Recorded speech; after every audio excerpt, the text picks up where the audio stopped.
नमस्कार, स्वागत है आपका टीनो स्वदेश पर। आप देख रहे हैं पावर ट्रेड। आपके साथ में हूं अभिषेक सत्यव्रतम और मुंबई स्टूडियो से मेरे साथ है मेरे सहयोगी विश्व मोहन कुमार। लगातार 3 सत्र की गिरावट बाजार में हो चली है और लगातार लोअर लोज लोअर हाइज बाजार में बन रहे हैं। क्या आज चौथा सत्र होगा बाजार में कमजोरी का? क्योंकि जो संकेत है ग्लोबल बाजारों से वो बाजार के लिए आज भी एनकरेजिंग नहीं है। आप देखेंगे कि अमेरिकी बाजार नया शिखर छूने के बाद लाल निशान में डाउ जोन्स बंद हुआ, करीब 450 अंक टूटा और एशिया में जो शुरुआत है वो भी कोई खास हमें संकेत दे नहीं रही है, क्योंकि जापान का बाजार, हांगकांग का बाजार और चीन का बाजार ये तीनों लाल निशान में आपको इस वक्त दिखाई देंगे। तो अगला 2.5 घंटा काफी इंपॉर्टेंट है। आप हमारे साथ बने रहिएगा। हम सिलसिलेवार ढंग से शो में आगे बढ़ेंगे और इंडेक्स को लेकर, स्टॉक्स को लेकर आपकी रणनीति बनाएंगे। खबरों वाले शेयर कौन से हैं, रिपोर्ट्स कौन सी आज के सत्र में क्रूशियल होंगी, इन सब पर चर्चा करेंगे और जो भी कॉर्पोरेट एक्शन है उनकी भी आपको हम जानकारी देंगे। लेकिन सबसे पहले 4 सबसे बड़े अहम ट्रिगर आपकी स्क्रीन पर लेकर आएंगे। तो रिकॉर्ड स्तर से अमेरिकी बाजार फिसले हैं और हमने देखा कि डाउ ने खुलते ही नया रिकॉर्ड बनाया, लेकिन आखिरकार 466 अंक नीचे गिर के बंद हुआ। हालांकि आईटी स्टॉक्स में कल बाइंग थी, एनवीडिया चला, कल गूगल की पेरेंट कंपनी अल्फाबेट का शेयर चला। तो ये दोनों शेयरों ने नैस्डैक को हरे निशान में क्लोज कराया। लगातार तीसरे सत्र में नैस्डैक में रही तेजी, लेकिन ब्रेंट क्रूड का भाव $60 के भी नीचे चला गया है। और वेनेजुएला को लेकर हम कह सकते हैं कि ट्रंप का जो तमाशा है वो लगातार जारी है। कुछ नए फरमान जारी किए हैं। वेनेजुएला के साथ एक तथाकथित ऑयल डील की है डोनाल्ड ट्रंप ने और 5 करोड़ बैरल तेल की खरीदारी वेनेजुएला से अमेरिका करेगा। अब इसका क्या असर होगा आगे इस पर हम चर्चा करेंगे। लेकिन अमेरिका ने यह भी कहा है, ट्रंप ने यह भी कहा है कि जो पैसे वेनेजुएला को मिलेंगे वो पैसे अमेरिका ही कंट्रोल करेगा कि वो खर्च कहां पर किए जाएंगे। तो ये बड़ी दिलचस्प स्थिति बनती हुई दिखाई दे रही है वेनेजुएला में मादुरो सरकार के तख्ता पलट के बाद। लेकिन FY26 में 7.4% जीडीपी ग्रोथ संभव है, ऐसा अनुमान लगाया गया है। एडवांस अनुमान जारी किया गया है और इस पर पीएम मोदी का भी पोस्ट आया है और उन्होंने कहा है कि इंफ्रा मैन्युफैक्चरिंग के साथ ईज ऑफ डूइंग पर भी फोकस है। लेकिन बाजार के लिए चिंता का सबब FIs की लगातार बिकवाली है। हालांकि क्वांटम छोटा है, लेकिन कल क्वांटम थोड़ा सा बढ़ता हुआ दिखाई दिया है और वो है 1528 करोड़ रुपए का। तो FIs बेच रहे हैं, DIs खरीद रहे हैं। 53वें दिन DIs की खरीदारी हुई है। तो घरेलू फंड से तो सपोर्ट है, लेकिन FIs किनारे कर रहे हैं। क्या अर्निंग सीजन उनके लिए ट्रिगर बनेगा, इस पर आगे हम करेंगे चर्चा। लेकिन आज टाटा स्टील का शेयर भी फोकस में रहेगा, क्योंकि Q3 में जो स्टील प्रोडक्शन रहा है वो रहा है रिकॉर्ड और ये बढ़ के हो गया है करीब 63.5 लाख टन। डिलीवरी वॉल्यूम में भी इजाफा देखने को मिला है। तो मेटल में तो वैसे भी हम चमक देख रहे हैं। आज फिर हम देखेंगे कि स्टील वाले काउंटर्स में, स्पेशली टाटा स्टील में, आपको अपमूव देखने को मिल सकता है आज के सत्र में। चलिए, ये कुछ बड़े ट्रिगर हैं जिन पर बाजार की नज़र ज़रूर रहेगी, लेकिन उससे पहले समझ लेते हैं कि ग्लोबल बाजार से किस तरह के संकेत मिल रहे हैं। क्योंकि अमेरिकी बाजार में कल हमने देखा था कि रिकॉर्ड से फिसले थे दोनों ही index, S&P 500 and Dow Jones, और कल इंट्राडे में भी रिकॉर्ड हाई बनाया था, फिर वहाँ से ये गिरावट दिखी थी। ओवरऑल अभिषेक, किस तरह के सेटअप दिख रहे हैं? क्योंकि एशिया के ज़्यादातर बाजार लाल निशान में हैं, गिफ्ट निफ्टी में भी हल्की नरमी है, अमेरिकी बाजार भी ऊपरी स्तरों से फिसले थे। अब बताइए आपको कैसा लग रहा है, आपकी रीडिंग क्या है? विश्व में देखिए संकेत थोड़े से हम कह सकते हैं कि न्यूट्रल टू नेगेटिव ही है, क्योंकि अमेरिकी बाजारों में रिकॉर्ड तो बने, लेकिन रिकॉर्ड स्तर पर डाउ जोन्स सस्टेन कर नहीं पाया और 466 अंक नीचे आके बंद हुआ। नैस्डैक में हमने देखा कि तेजी रही और तेजी की वजह यह रही कि गूगल की पेरेंट कंपनी अल्फाबेट में करीब 2.5% के आसपास के गेंस रहे। एनवीडिया फिर से संभलने की कोशिश करता हुआ दिखाई दिया, 1% के आसपास की तेजी एनवीडिया में रही। तो नैस्डैक लगातार तीसरे सत्र में गेंस के साथ बंद हुआ। हालांकि गेंस कल के सत्र में काफी ज्यादा सीमित थे। S&P 500 ने भी नया रिकॉर्ड बनाया, लेकिन नए रिकॉर्ड ऊंचाई से S&P 500 के इंडेक्स में भी हमें गिरावट देखने को मिली। एशिया की बात करें, एशियन मार्केट में आप देखेंगे कि चौतरफा आपको बिकवाली का ही माहौल दिखाई देगा। कोस्पी में लगातार हालांकि 5 दिनों से तेजी है। कोस्पी का बाजार, कोरिया का बाजार कोस्पी आज भी आपको ऊपर दिखाई देगा, लेकिन निkkei नरम है, करीब 250 नीचे आपको नजर आएगा। इसके अलावा हांगकांग के बाजार में कमजोरी है, करीब करीब 1.25% के आसपास की। चीन के बाजार ही कमजोर खुले हैं। तो एशिया से जो संकेत है वो नरम साइड पर दिखाई देंगे। और गिफ्ट निफ्टी भी अगर आप देखेंगे तो 3 दिनों की गिरावट के बावजूद भी गिफ्ट निफ्टी आज फिर से करीब 60 अंक नीचे खुलने के संकेत दे रहा है। अन्य संकेतों की अगर बात करते हैं विश्वमोहन, देखिए बड़ी दिलचस्प स्थिति है। मतलब एक तो वेनेजुएला पर डोनाल्ड ट्रंप ने हमला किया, उनके राष्ट्रपति निकोलस मादुरो को कब्जे में लिया, अमेरिका में उन पर ट्रायल किया जाएगा, वहां पर एक अंतरिम सरकार बनी वेनेजुएला के राष्ट्रपति के आदेश के बाद। लेकिन अब फिर से वो कंट्रोल करने की कोशिश कर रहे हैं ट्रंप, और उनका साफ साफ संदेश है कि चित भी मेरी और पट भी मेरी।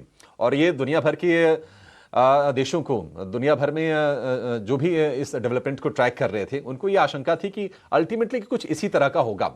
अब ट्रंप ने ये पोस्ट किया है कि हमने वेनेजुएला के साथ एक डील की है ऑयल की सप्लाई के लिए, और हम 5 करोड़ बैरल कच्चा तेल खरीदेंगे। हालांकि उन्होंने ये कहा कि मार्केट प्राइस पर तो होगा, लेकिन वेनेजुएला को जो पैसे मिलेंगे उसको हम कंट्रोल करेंगे, उस पर हमारा नियंत्रण होगा। और वेनेजुएला को सिर्फ मेड इन अमेरिका प्रोडक्ट्स ही खरीदने होंगे, जिसमें कि एग्री प्रोडक्ट्स होंगे, जिसमें कि दवाइयां होंगी, जिसमें कि मेडिकल डिवाइसेस होंगे, एनर्जी ग्रिड होंगी, ये तमाम चीजें होंगी। तो बड़ा अजीबोगरीब सी स्थिति है। और यूएन की तरफ से हम कोई खास बयान आते हुए देख नहीं रहे हैं, तो कंट्रोल अमेरिका का ही ये जग जाहिर भी है। तो ये एक चीज हुई है, और उसके चलते हमने देखा कि ऑयल की सप्लाई बढ़ने की उम्मीद से कच्चे तेल में थोड़ी सी नरमी और आई है। कल हमने देखा कि इंट्राडे में जो प्राइसेस थे ये $60 के भी नीचे चले गए थे ब्रेंट क्रूड के। अभी थोड़ी सी रिकवरी है, 60.3 के आसपास के आप लेवल देखेंगे। गोल्ड सिल्वर में हमने थोड़ी उतार चढ़ाव देखे हैं, थोड़ी बहुत प्रॉफिट टेकिंग आई है। हालांकि लोअर लेवल से हल्की सी फिर से बाइंग आ रही है, लेकिन $4,465 या $4,450 के आसपास के प्राइसेस आपको गोल्ड के दिखाई देंगे। अगर हम चांदी की बात करें तो $78 के आसपास के प्राइसेस हैं। डॉलर इंडेक्स 98.73, थोड़ा सा अपटिक डॉलर इंडेक्स के प्राइसेस में के लेवल में आया है। और अगर हम यूएस के 10 ईयर की बॉन्ड यील्ड की बात करें तो उसमें कोई चेंजेस नहीं है, वो है 4.15%। तो कुल मिला जुलाकर विश्वमोहन हम ये कहेंगे कि आज भी जो ग्लोबल संकेत हैं वो नेगेटिव हैं, लेकिन हम ग्लोबल संकेत कितने फॉलो करेंगे उसको लेकर सवाल है। ज्यादा हम शायद फॉलो ना करें। अब भारतीय बाजार अपने ट्रिगर पर आपके आगे बढ़ते हुए दिखाई देंगे। नतीजों के सीजन की शुरुआत हो गई है। आज एलिकॉन इंजीनियरिंग के नतीजे आएंगे। कल हमने देखा कि काफी अच्छा अपटिक आया। उसके पहले जो अपडेट्स आए हैं वो लार्जली अच्छे आए हैं, लेकिन जो ट्रिगर है, देखिए एफआईएस की बिकवाली है, ये नेगेटिव है। क्रूड हमारे लिए सपोर्टिव है। तो कुल मिला जुला के जो संकेत आज ग्लोबल बाजारों से भारतीय बाजार के लिए है वो है मिक्स्ड, लेकिन गिफ्ट निफ्टी है करीब करीब 60 अंक नीचे। डेफिनेटली तो बहुत ज़्यादा यहाँ पर कुछ पॉजिटिविटी की संभावना तो अब वहाँ से नहीं मिल रही है, लेकिन यहाँ पर डोमेस्टिक क्यूज जो है और खास करके रिजल्ट सीजन की शुरुआत अब हो रही है, तो ऐसे में वहाँ पर ही बाजार ज़्यादा नज़र रखेगा। चलते अपने senior executive editor Sajeet Mangas sir के पास। Good morning sir. Sir, global market पे तो हमने काफ़ी चर्चा कर ली है। अब एफआईआईज की तरफ से जिस तरह की बिकवाली दिख रही है और डीआईज दूसरी तरफ लगातार खरीदारी कर रहे हैं, लगातार 53वें दिन कल खरीदारी दिखी, ऐसे में बाजार का ओवरऑल सेटअप आपको कैसा दिख रहा है? देखिए, एफआईआईज की कल जो बिकवाली देखने को मिली हमने एचडीएफसी बैंक में देखने को मिली। लगभग 4,200 करोड़ का स्टॉक डिलीवरी देखा हमने एचडीएफसी बैंक में। एक बड़ा सा ब्लॉक डील भी हुआ था, 1 करोड़ के ऊपर के शेयर का ब्लॉक डील भी हुआ था कल दिन में एचडीएफसी में। तो लगभग 83% डिलीवरी हुआ था एनएससी में एचडीएफसी बैंक का। उसके बाद जो नेक्स्ट बिगेस्ट डिलीवरी जो था वो आईसीआईसीआई बैंक में था, जहाँ पर हमने खरीदारी देखने को मिली। तो प्राइवेट बैंकिंग स्पेस में एचडीएफसी में पोजीशंस कम हो रहे हैं और आईसीआईसीआई बैंक में पोजीशंस बढ़ रहे हैं फॉरेन इन्वेस्टर्स का। हमने रिलायंस में भी प्रेशर देखा। कल तो मार्जिनली नीचे बंद हुआ, पर 1000 करोड़ की डिलीवरी, तो वहाँ पर भी एक्टिविटी बहुत है रिलायंस को लेके। और बाकी जो स्टॉक्स हैं जहाँ पर हम मेजर एक्टिविटी देख रहे हैं, टाइटन में था थोड़ी सी खरीदारी देखने को मिली वहाँ पर हमें, क्योंकि नंबर्स थोड़े से अच्छे थे टाइटन के। तो उस हिसाब से टेक स्टॉक्स में काफ़ी ख़रीदारी देखने को मिल रही है। दिसंबर के आखिरी 15 दिन के अगर आप डेटा देखें तो उसमें काफ़ी ख़रीदारी देखने को मिल रही है टेक में। और जनवरी में भी हमने जो देखा है कि पिछले कुछ दिनों से आईटी इंडेक्स ऊपर भागा है, उस पर काफ़ी ख़रीदारी देखने को मिल रही है। तो एक रिवाइवल दिख रहा है टेक स्टॉक्स में। फॉरेन इन्वेस्टर्स की तरफ से देखें तो ये पहले बेच रहे थे, उन्होंने दिसंबर 15 तक, मतलब जनवरी 1 से लेकर दिसंबर 15 तक का डेटा देखें तो लगभग $20 बिलियन बेचा। और अभी पिछले 15-20 दिनों में $4-5 बिलियन उन्होंने ख़रीदा है। तो वो एक चीज़ है जो इन निवेशकों को देखना पड़ेगा कि फॉरेन इन्वेस्टर्स टेक में आ रहे हैं वापस। तो वो एक इम्पॉर्टेंट चीज़ है जो सबको देखना पड़ेगा कि अर्निंग्स शायद टेक के Q3 के, जैसे हम बोल रहे थे कि टेक के अर्निंग ख़राब नहीं होने वाले हैं और ना ही ब्लॉकबस्टर होंगे, बट वो करेंसी डिप्रिसिएशन को ले लीजिए, डिस्क्रिशनरी स्पेंस को ले लीजिए, उसके चलते डिसेंट अर्निंग्स आएंगे, जिसकी वजह से कि FY26 का नंबर, बेस नंबर जो है वो थोड़ा सा अच्छा रहेगा, जिसके ऊपर हम अर्निंग्स अपग्रेड देखेंगे टेक कंपनीज को।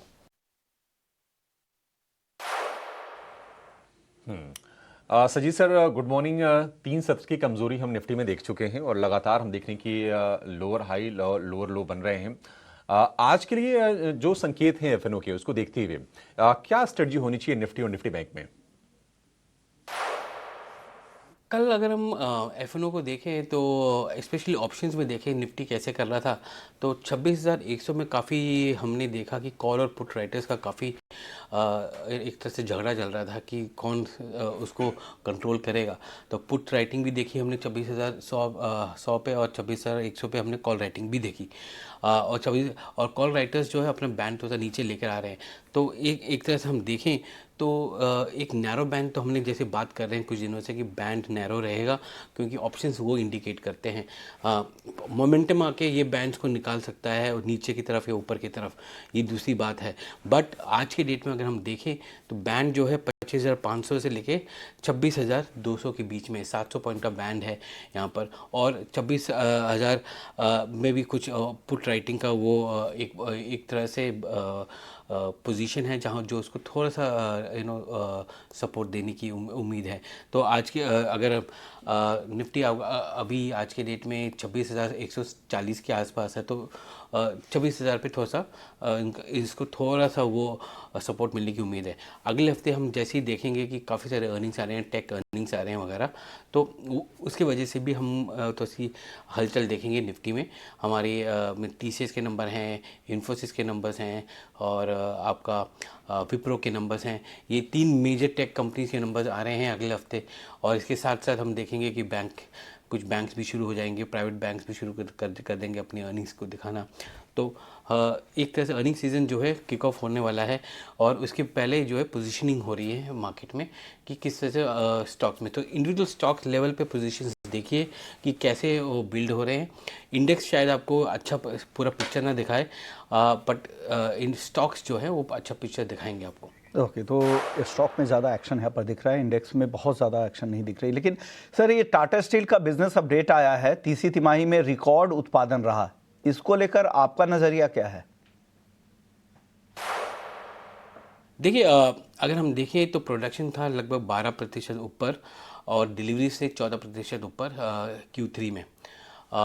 ये जो एक अच्छा सा फिगर है, क्योंकि ये बेस्ट एवर क्वार्टरली प्रोडक्शन और डिलीवरीज है, क्योंकि कलिंगनगर के जो ऑपरेशन है वो भी चालू हुए, तो उसका आउटपुट भी आया। तो वो एक चीज़ वो बताता है कि आपका डिमांड फॉर स्टील बढ़ रहा है और वो एक इम्पॉर्टेंट इंडिकेशन है, क्योंकि अगर आप कह रहे हैं कि स्टील का डिमांड बढ़ रहा है, Q4 में हमने देखा 14% डिलीवरी इंक्रीज़ हुई है YOY। इसका मतलब ये है कि कैपेक्स साइकिल शुरू हो गया है और कंस्ट्रक्शन शुरू हो गया। तो आप कैपिटल गुड्स को भी एक नज़र पे रखिएगा, इंडस्ट्रियल स्टॉक्स को नज़र पे रखिएगा कि उनके Q3 के नंबर्स अच्छे आने की उम्मीद है उसमें। दूसरी बात यह है कि Q3 में हमने प्राइस इंक्रीज़ भी देखा है थोड़ा बहुत। तो अगर आप टॉप लाइन देखेंगे एक कंपनी का, तो उसका वॉल्यूम भी होता है और प्राइस भी होता है। तो अगर 14% प्राइस है और प्राइस इंक्रीज भी हुआ है, तो आपका टॉप लाइन जो है मिनिमम 14 to 20% के बीच में जाने की उम्मीद है। तो टाटा स्टील ने अपने इंडिया बिजनेस के बारे में बताया है कि 14% डिलीवरीज हुई हैं अब, और यूके बिजनेस में उतना नहीं था क्योंकि वहाँ पर वो इलेक्ट्रिक आर्क फर्नेस का काम अभी भी चल रहा है, जिसकी वजह से डिलीवरीज गिरी हैं वहाँ पर। बट ओवरऑल अगर हम देखें तो इंडिया बिजनेस जो होगा वो ड्राइव करेगा टाटा स्टील के Q3 अर्निंग्स को आगे जाके। तो वो एक इम्पॉर्टेंट आंकड़ा है। हम बाकी कंपनीज़ के भी देखेंगे तो वहाँ पर भी हमको दिखेगा कि डिलीवरीज बढ़ी हैं, सेल्स बढ़े हैं क्वार्टर में। तो एक अच्छा आंकड़ा आ रहा है कि भाई आपके डोमेस्टिक डिमांड जो है थोड़ी सी बढ़ रही है। डोमेस्टिक डिमांड बढ़ने का कारण है कि कैपेक्स और कंस्ट्रक्शन और ऑटो कंपनीज़ की सेल्स बढ़ रहे हैं, क्योंकि आप फ्लैट प्रोडक्ट्स जो हैं ऑटो कंपनीज़ में जाते हैं, लॉन्ग जो हैं वो कैपेक्स में जाते हैं, कंस्ट्रक्शन में जाते हैं। तो ये दोनों की वजह से हमको दिखेगा कि ये यहाँ पर बढ़त देखने को मिल रही है। तो ये अलाइड सेक्टर्स, कंजम्पशन सेक्टर्स जो हैं या यूज़र इंडस्ट्रीज़ को कहते हैं, वहाँ उस पर भी एक नज़र रखिएगा कि उनके नंबर्स शायद बहुत अच्छे आने वाले हैं, क्योंकि वहाँ पर एक्टिविटी शुरू हो गई। सजीव सर, FY26 में जीडीपी का पहला एडवांस अनुमान जारी हुआ है और मतलब 7.5% के आसपास की जीडीपी ग्रोथ की उम्मीद है। अब आरबीआई भी पहले प्रोजेक्शन दे चुका है, इसका इम्पैक्ट आप क्या देखेंगे मार्केट पर? देखिए, आरबीआई ने जो एस्टिमेट किया था 7.3% किया था, उससे थोड़ा सा ऊपर है फर्स्ट एडवांस एस्टिमेट 7.4%। और कुछ इकोनॉमिस्ट का ये भी मानना है कि ये 7.4 एस्टिमेट थोड़ा सा कंजर्वेटिव नीचे की तरफ है, ये और ऊपर जा सकता है। आज के डेट में 7.4% एडवांस एस्टिमेट का मतलब ये है कि आप देख रहे हैं कि सेकेंड हाफ विच इज़ अक्टूबर से मार्च के बीच में आप कंजम्पशन स्लोडाउन को फैक्टर इन कर रहे हैं। बट आप ये भूल रहे हैं कि एक जीएसटी कट हुआ है, एक रिपल इफेक्ट है आईटी इनकम टैक्स कट का, और एक इंटरेस्ट रेट कट का भी रिपल इफेक्ट है, जिसके वजह से ये हो सकता है कि जो कंजम्पशन स्लो डाउन की बात करें या एडवांस एस्टिमेट जो कैप्चर कर रहा है आज के डेट में, वो शायद उतना ना हो। तो कंजम्पशन जो हम एस्टिमेट करेंगे स्लो है, वो स्लो ना हो, वो नॉमिनल हो कंजम्पशन और सस्टेन्ड हो। तो ये जो एडवांस एस्टिमेट है ऊपर जीडीपी को ऊपर ले जा सकता है। ये फर्स्ट एडवांस एस्टिमेट है फेब एंड में, इसके बेसिस पे है आपका बजट जो है, इसके बेसिस पे बनता है। मतलब हम जब हम बोलते हैं कि फिस्कल डेफिसिट 4.4% होगा या 4.2% होगा, जो भी हम आंकड़ा फिस्कल डेफिसिट का अगले साल का करेंगे, हम इस एडवांस एस्टिमेट के बेसिस में करेंगे कि इतना ये जीडीपी एस्टिमेट है। बट एक चीज़ आप याद रखिएगा कि सीपीआई की कैलकुलेशन और जीडीपी की कैलकुलेशन फेब में चेंज होने वाली है, और उसके बाद सेकेंड एडवांस एस्टिमेट जब आएगा वो नए कैलकुलेशन के बेसिस पे आएगा, तो वहाँ पर हम फिर से कुछ जीडीपी में चेंजेस देखेंगे। दूसरी बात ये है इसमें कि नॉमिनल ग्रोथ जो है 8% आया है वर्सेस 9.7%, जो कि थोड़े से चिंताजनक बात है। अब नॉमिनल ग्रोथ का मतलब ये है कि आपका जो 7.4% जो ग्रोथ आया है रियल ग्रोथ, उसके साथ आप डिफ्लेटर ऐड करेंगे तो इन्फ्लेशन करेंगे तो नॉमिनल बन जाता है। हमारा जो कैलकुलेशन है फिस्कल डेफिसिट का या टैक्स कलेक्शन का या हम बाकी सब चीज़ें बोल रहे हैं, वो नॉमिनल ग्रोथ के ऊपर हम बात करते हैं, ना कि रियल पे। तो 8% आ रहा है, तो वो थोड़ी सी चिंताजनक है। हमको थोड़ी सी हमको एक इकॉनमी चाहिए जो 10% के आसपास बढ़े, जिसमें हमारे पास रियल ग्रोथ हो और थोड़ा सा बफर हो इन्फ्लेशन, जिसके थ्रू हम नॉमिनल ग्रोथ को 10% के ऊपर ले जाए। तो वो जो चीज़ है वो थोड़ी सी कम आई है, वो थोड़ी सी चिंताजनक हो सकती है, क्योंकि हमारे सारे ग्रोथ फिगर्स को ये इम्पैक्ट कर सकता है। पर आज के डेट में जो एब्सोल्यूट नंबर आया है नॉमिनल ग्रोथ का, वो ऑलमोस्ट सेम है जिसके बेसिस पे बजट ऑफ FY25 हमने, ये FY26 का बजट जो हमने पिछले साल फेब में देखा था, वो उस बजट उसकी बेसिस पे आया था। तो ये देखने लायक है कि इस साल जो आपके आंकड़े आएंगे फिस्कल डेफिसिट के या फिर टैक्स ग्रोथ के, वो किस बेसिस पे गवर्नमेंट करके लेकर आती है और कितने आंकड़े आएंगे।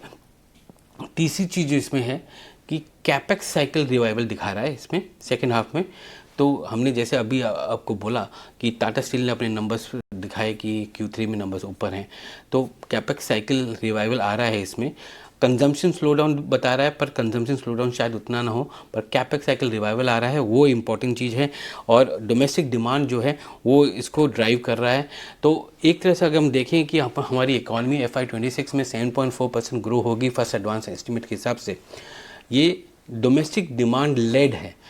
इसके बावजूद कि टैरिफ का इम्पैक्ट हुआ है हमारे एक्सपोर्ट सेक्टर्स को, इसके बावजूद कि जियोपॉलिटिक्स का बड़ा इम्पैक्ट हुआ है हमारे काफ़ी एक्सटर्नल सेक्टर को, तो external sector under so much of pressure रहा है और डोमेस्टिक इकॉनमी है जो पुश कर रही है ग्रोथ को 7.4% पे, जो कि एक बहुत अच्छी बात है आज के डेट में। बट इस नंबर पे हमेशा ध्यान रखिए कि नॉमिनल ग्रोथ कैसे यहाँ से ऊपर जाएगा। उम्मीद ये है कि आगे जाके इन्फ्लेशन भी बढ़ेगा। अभी जो इन्फ्लेशन के नंबर्स आएंगे दिसंबर के, उसमें 1.6% की उम्मीद है इन्फ्लेशन रहेगा, क्योंकि नवंबर में हमने 0.6% देखा था और थोड़े से फूड प्राइसेस बढ़े हैं दिसंबर में, तो इन्फ्लेशन तो सब बढ़ेगा। बट आगे जाके तो इन्फ्लेशन भी जो है वो थोड़ी सी बढ़ने की उम्मीद है। बट ओवरऑल ग्रोथ नंबर्स अच्छे लग रहे हैं। और दो चीज़ें जो हैं आप उसमें नज़र रखिए, कंजम्पशन पे, कि कंजम्पशन की ट्रेंड्स कैसे आ रहे हैं। आज के डेट में हमने जो अपडेट्स देखे हैं उसके हिसाब से कुछ मिले जुले हैं। FMCG कंपनीज को के लिए अच्छे दिख रहे हैं और बाकियों के लिए आपके रिटेलर प्रीमियम रिटेलर्स के लिए थोड़े से प्रेशर में है। वैल्यू रिटेलर्स का अच्छा आया है और कैपेक्स साइकिल अच्छा दिख रहा है। और बैंकिंग साइड में आप देखिए तो एडवांसेस और डिपॉजिट ग्रोथ अच्छे रहे हैं। तो ये नंबर्स जो हैं उसको इस पर्सपेक्टिव में देखिए कि ये क्या इंडिकेट करते हैं। ओके, डेफिनेटली ये कुछ ऐसे नंबर है जिन पर नज़र रखनी चाहिए सर। लेकिन एक अहम चीज़ ये है कि सूत्र बता रहे हैं कि 28 जनवरी से बजट सेशन की शुरुआत होगी और 1 फरवरी को ही बजट आने की उम्मीद है। लेकिन 1 फरवरी को संडे है, ऐसे में क्या लग रहा है, बाजार खुलेगा क्या? जी, उम्मीद तो ये है कि अभी आई थिंक CCPA ने डिसीजन तो लिया है कि आपका 31 को इकोनॉमिक सर्वे होगा, बजट सेशन 28 को शुरू होगा और 1 तारीख जो संडे है उस दिन बजट होगा। बजट संडे को हो या सैटरडे को हो, हमने हमेशा देखा कि मार्केट्स तो खुलते हैं, क्योंकि मार्केट्स को रिएक्ट करना होता है। तो वो भी एक चीज़ है। एक्सचेंजेस ने पहले भी बोला है कि अगर 1 तारीख को अगर बजट होगी संडे को तो वो मार्केट्स को खोलेंगे। तो वो चीज़ है जो हमें नज़र में रखना पड़ेगा। और अगर मार्केट खुलता है तो अच्छी बात है, क्योंकि हमको इमीडिएट रिएक्शन मिलता है मार्केट से। हाँ, ये बात है कि आपको शायद म्यूचुअल फंड्स की एक्टिविटी ना देखने को मिले, शायद FI की एक्टिविटी ना देखने को मिले, क्योंकि FI संडे को काम नहीं करते हैं।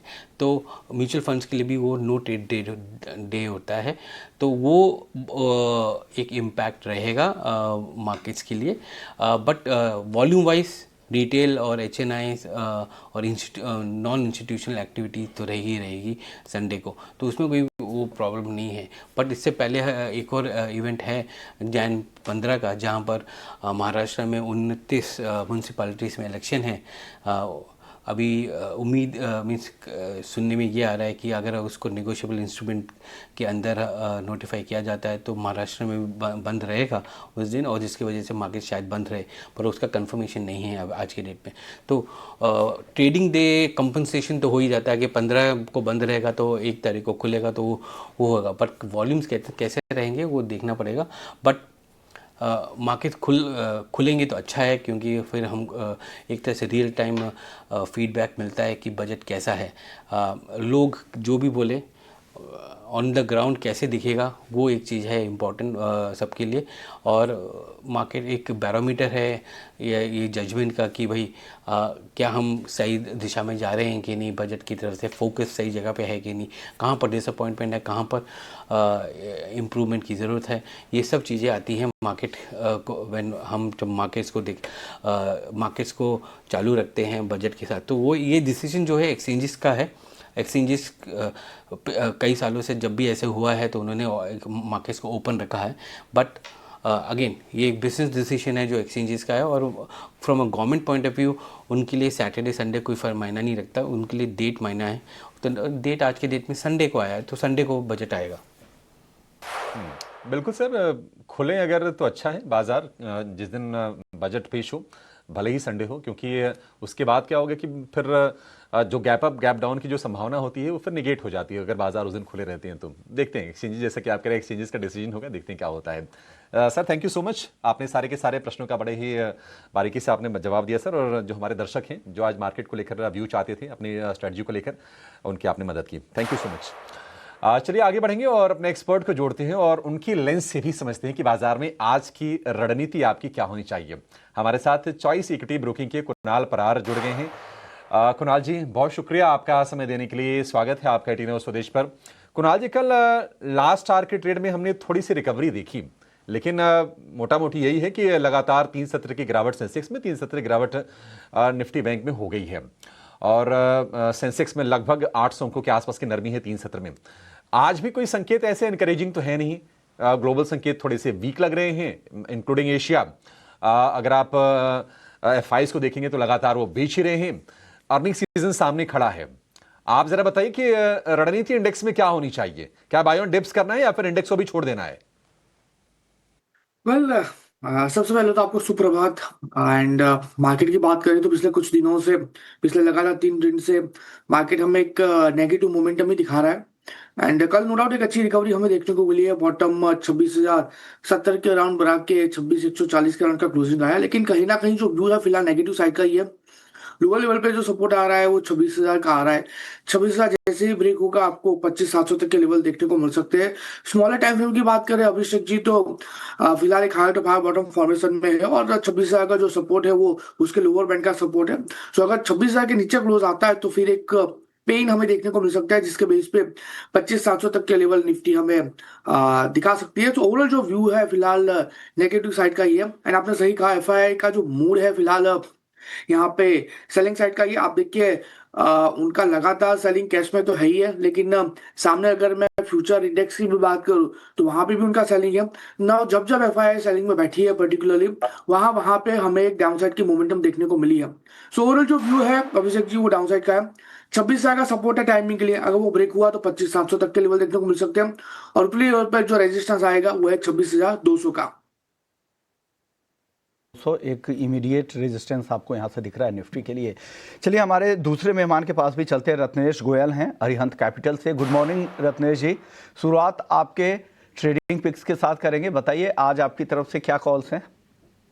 गुड मॉर्निंग एवरीवन, सभी दर्शकों को नमस्कार। बिल्कुल बाजार थोड़ा सा ऐसा लग रहा है गिफ्ट निफ्टी के अकॉर्डिंग तो 50-60 पॉइंट नीचे खुल सकता है, पर मेरा अभी भी ऐसा मानना है कि थोड़ा सा डीप में कहीं ना कहीं वापस से बाइंग अपॉर्चुनिटी मिल सकती है। तो मेरी तरफ से दोनों बाय कॉल है। सबसे पहले टाटा कैप में काफी अच्छा कंसोलिडेशन कंटिन्यू हाई फॉर्मेशन बना रहा है। कल के सत्र में एक अच्छा ब्रेकआउट वापस से देखने को मिला, तो मुझे ऐसा लगता है यहाँ पे एक तेजी अच्छी आने वाले दिनों में देखने को मिल सकती है। 352 रुपए का स्टॉप लॉस लगा के 375 रुपए का टारगेट यहाँ पे मुझे आता हुआ दिखाई दे रहा है। दूसरा स्टॉक है परसिस्टेंट और काफी लंबे समय बाद वापस से आउट परफॉर्मेंस का मुझे ऐसा लग रहा है कि बनेगा आईटी सेक्टर में।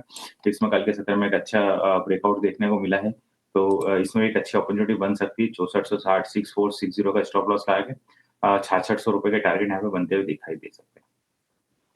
तो ये आपकी तरफ से टॉपिक आ गई परसिस्टेंट के लिए। 6,600 का टारगेट है, स्टॉप लॉस है आपको लगाना 6,460 का। और दूसरी ट्रेडिंग कॉल है टाटा कैपिटल का 375 का टारगेट, 352। टाटा कैपिटल पहले भी हमारे एक्सपर्ट्स यहाँ पर राय देते रहे हैं। कुणाल जी आप बताइए आपके तरफ से 2 ट्रेडिंग पिक क्या हैं आज? सबसे पहला जो है जो कच्चे खासे मोमेंटम हमें देखने को मिली है गोदरेज इंडस्ट्रीज है। यहाँ पे 1,055 के अराउंड का क्लोजिंग है, खरीदारी करके चले। 995 का एसएल थोड़ा बढ़ाएगा, लेकिन टारगेट भी अच्छे खासे देखने को मिल सकते हैं। 995 का एसएल यहाँ पे मेंटेन करके चलिए। टारगेट पहला जो है वो 1100 का है। 1100 जैसे ही ब्रेक होगा 1175 का दूसरा टारगेट भी हमें यहाँ पे देखने को मिल सकता है गोदरेज इंडस्ट्रीज में। तो गोदरेज यहाँ पे खरीदारी करके चलने की सलाह रहेगी। दूसरा जो है वो एनएमडीसी है, 86 के अराउंड है। ऑलरेडी स्टॉक ने अच्छा खासा रनअप दे दिया है, ब्रेकआउट भी स्टॉक ने दे दिया। 83 का एसएल यहाँ पे मेंटेन करके चलिए। 88.50 का पहला टारगेट, जैसे वो ब्रेक होगा 92 का दूसरा टारगेट भी हमें यहाँ पे देखने को मिल सकता है।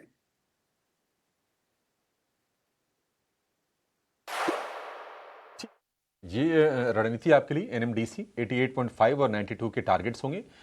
एनएमडीसी डिसेंट परफॉर्मर रहा है मेटल पैक में अगर हम देखेंगे तो, और ये आज भी फोकस में रहेगा और अच्छी अपसाइड आपको ट्रेडिंग के लिहाज से मिल जाएगी। कल 3.25% ये शेयर चला है। लगे हाथ कुणाल जी, आपसे मैं ना टाटा स्टील के शेयर पर भी व्यू लेना चाहूंगा, क्योंकि टाटा स्टील के लिए खबर यह है कि जो स्टील प्रोडक्शन रहा है Q3 में वो रिकॉर्ड रहा है और 56.9 लाख टन से बढ़ के हो गया है 63.4 लाख टन। टाटा स्टील कल थोड़ा सा नरम रहा, 180 रुपीस के आसपास हम देख रहे हैं कि ये शेयर थोड़ा समय बिता रहा है। आपकी राय टाटा स्टील को लेकर? वेल व्यू मेरा थोड़ा नेगेटिव साइड का है। नो डाउट तो प्रोडक्शन बड़ा है। ओपनिंग के टाइम देखना पड़ेगा कि ओपनिंग कहाँ पे हो रही है, क्योंकि वैसे भी स्टॉक ने देखने जाए तो इवनिंग स्टार कैंडलस्टिक फॉर्मेशन बनाई है, जो नॉर्मली एक बियरिश रिवर्सल फॉर्मेशन है। और अगर ये टाटा स्टील अगर आने वाले दिनों में अगर 182.90 के नीचे अगर सस्टेन होता है तो फिर ये फॉर्मेशन कंफर्म होगी और इसके बेस पर फिर 177 से लेके 172 तक के भी टारगेट आपको यहाँ पे देखने को मिल सकते हैं। सो नो डाउट न्यूज अच्छा है, लेकिन फॉर्मेशन थोड़ा सा बिगड़ा हुआ है। अगर आज टाटा स्टील कहीं ना कहीं अगर 186 187 के ऊपर अगर सस्टेन होता है तो फिर एक बार खरीदारी करके जा सकते हैं। ठीक है, टाटा स्टील को लेकर ये व्यू हो गया। मेटल पैक से एक और शेयर पर जरा व्यू लेंगे और वो है हिंदुस्तान जिंक का। वैसे तो बहुत ही जबरदस्त रफ्तार दिखाई हिंदुस्तान जिंक के शेयर में, जिस तरह से चांदी के प्राइसेस में आग लगी हुई थी, लेकिन चांदी भी कहीं ना कहीं 2.5 लाख रुपए के आसपास जाके हम देख रहे हैं कि थोड़ा उतार चढ़ाव हम देख रहे हैं। कल हालांकि MCX पर नए हाइज बने हैं, लेकिन हिंदुस्तान जिंक ने लगभग 650 रुपए के आसपास का हाई बनाने के बाद अब एक रेंज में यह भी कारोबार कर रहा है और कल की जो क्लोजिंग रही है वो दिन के निचले स्तर पर हमने होती हुई देखी हिंदुस्तान जिंक की। रत्नेश जी, आपका व्यू क्या होगा? जिन्होंने इसमें ऑलरेडी बाइंग कर रखी है, क्या एक बार प्रॉफिट लेके बाहर हो जाए हिंदुस्तान जिंक से?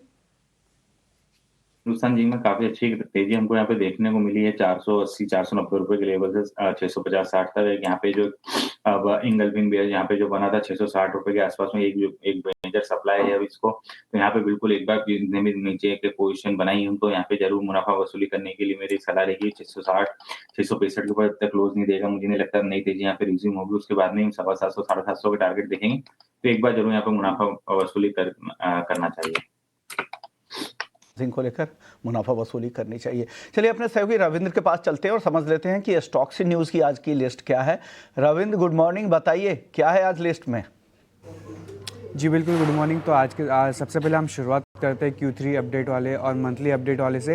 तो सबसे पहले हम उसमें शुरुआत करते हैं IRB इंफ्रास्ट्रक्चर, जहां पर कल IRB इंफ्रास्ट्रक्चर ने आफ्टर मार्केट आज अपने दिसंबर मंथ के जो टोल रेवेन्यू है वो अनाउंस किए हैं और दिसंबर मंथ में कंपनी का जो ग्रॉस टोल कलेक्शन है उसमें 12% की यहाँ पे ग्रोथ देखने को मिली है ईयर ऑन ईयर बेसिस पर। सो काफ़ी strong set of toll revenue के चलते ये स्टॉक फोकस में रह सकता है। टाटा स्टील फोकस में रह सकता है अपने Q3 FY26 बिजनेस अपडेट के चलते जहाँ पर टाटा स्टील इंडिया ने best ever quarterly crude steel production achieve की है और इंडिया का जो प्रोडक्शन है उसमें 12% की यहाँ पे अपटिक देखने को मिली है ईयर ऑन ईयर बेसिस पर। 6.34 MT रही है और इंडिया का जो डिलीवरी वॉल्यूम्स है उसमें भी अच्छा खासा 14% का यहाँ पे ग्रोथ देखने को मिला है ईयर ऑन ईयर बेसिस पर।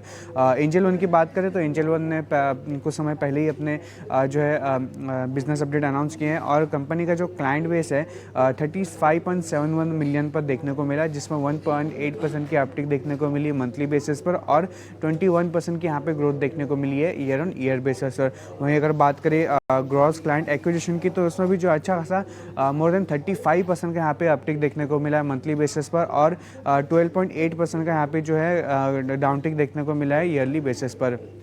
इसके अलावा बात करें कुछ ऐसे स्टॉक्स की जो न्यूज़ बेसिस पे फोकस में रहने वाले हैं तो उसमें सबसे पहला है हुडको, जहाँ पर हुडको ने छत्तीसगढ़ गवर्नमेंट के साथ नॉन बाइंडिंग MOU साइन किया है। नेक्स्ट 5 ईयर्स में कंपनी जो है 1 लाख करोड़ तक की फाइनेंशियल असिस्टेंट हाउसिंग और इंफ्रास्ट्रक्चर प्रोजेक्ट के लिए जो हेल्प करेगा, जिसके चलते ये स्टॉक भी फोकस में रह सकता है। और भी कुछ स्टॉक फोकस में रह सकते हैं जैसे कि फार्मा स्पेस ग्लैंड फार्मा, जहाँ पर ग्लैंड फार्मा को US FDA से उसके एक ड्रग के लिए जो है ANDA अप्रूवल मिला है और ये ड्रग जो है एलर्जी कंजिक्यूटिव से रिलेटेड ऑक्यूलर इचिंग की ट्रीटमेंट के लिए यूज़ होती है, जिसके चलते ये भी फोकस में रह सकता है।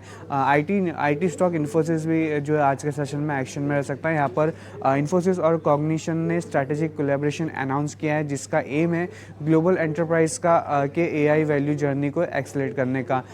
अगला जो स्टॉक है बालाजी एमाइंस, जहाँ पर बालाजी एमाइंस में ने जो है महाराष्ट्र गवर्नमेंट के पैकेज स्कीम ऑफ इंसेंटिव 2013 के अंडर जो है कंपनी को एलिजिबिलिटी सर्टिफिकेट मिला है और इससे यूनिट 4 मेगा प्रोजेक्ट को 258 करोड़ का इंसेंटिव मिलेगा। मिड वेस्ट भी फोकस में रह सकता है। यहाँ पर आंध्र प्रदेश गवर्नमेंट ने 30 ईयर के quarry lease agreement work order secure किया है कंपनी ने, और ये प्रक्षम डिस्ट्रिक्ट में अप्रॉक्सीमेटली 52 एकर्स एरिया पर कलर्ड क्वाड्रेट ब्लॉक एग्जीक्यूशन के लिए होगा। जैकल प्रीपेड फिर फोकस में रह सकता है। यहाँ पर कंपनी ने जो है क्यूबेस्टन कंसल्टेंट के साथ परपेचुअल एग्रीमेंट साइन किया है और इसके थ्रू एम्प्लॉय के लिए एम्प्लॉय परचेस प्रोग्राम के अंडर मोबाइल डिवाइस प्रोक्योरमेंट और लीजिंग जो है सर्विस प्रोवाइड की जाएगी। इसी के साथ साथ और दो स्टॉक फोकस में रह सकते हैं। यहाँ पर एलजी इलेक्ट्रॉनिक्स और कायाजैक, इन दोनों स्टॉक्स में जो है आज एक्शन देखने को मिल सकता है, जहाँ पर इन दोनों स्टॉक्स का आज IPO लॉक इन जो पीरियड है वो खत्म हो रहा है, जहाँ पर एलजी इलेक्ट्रॉनिक्स का जो IPO लॉक इन है वो 2% का खत्म होने जा रहा है और कायाजैक का जो है 60%। आखिर में बात करेंगे हम लॉयड एंटरप्राइज की, जहाँ पर लॉयड एंटरप्राइज की जो आज बोर्ड मीट है, जिससे बोर्ड जो है राइट इशू पर जो है विचार करेगी। सो इसके चलते लॉयड एंटरप्राइज भी फोकस में रह सकता है।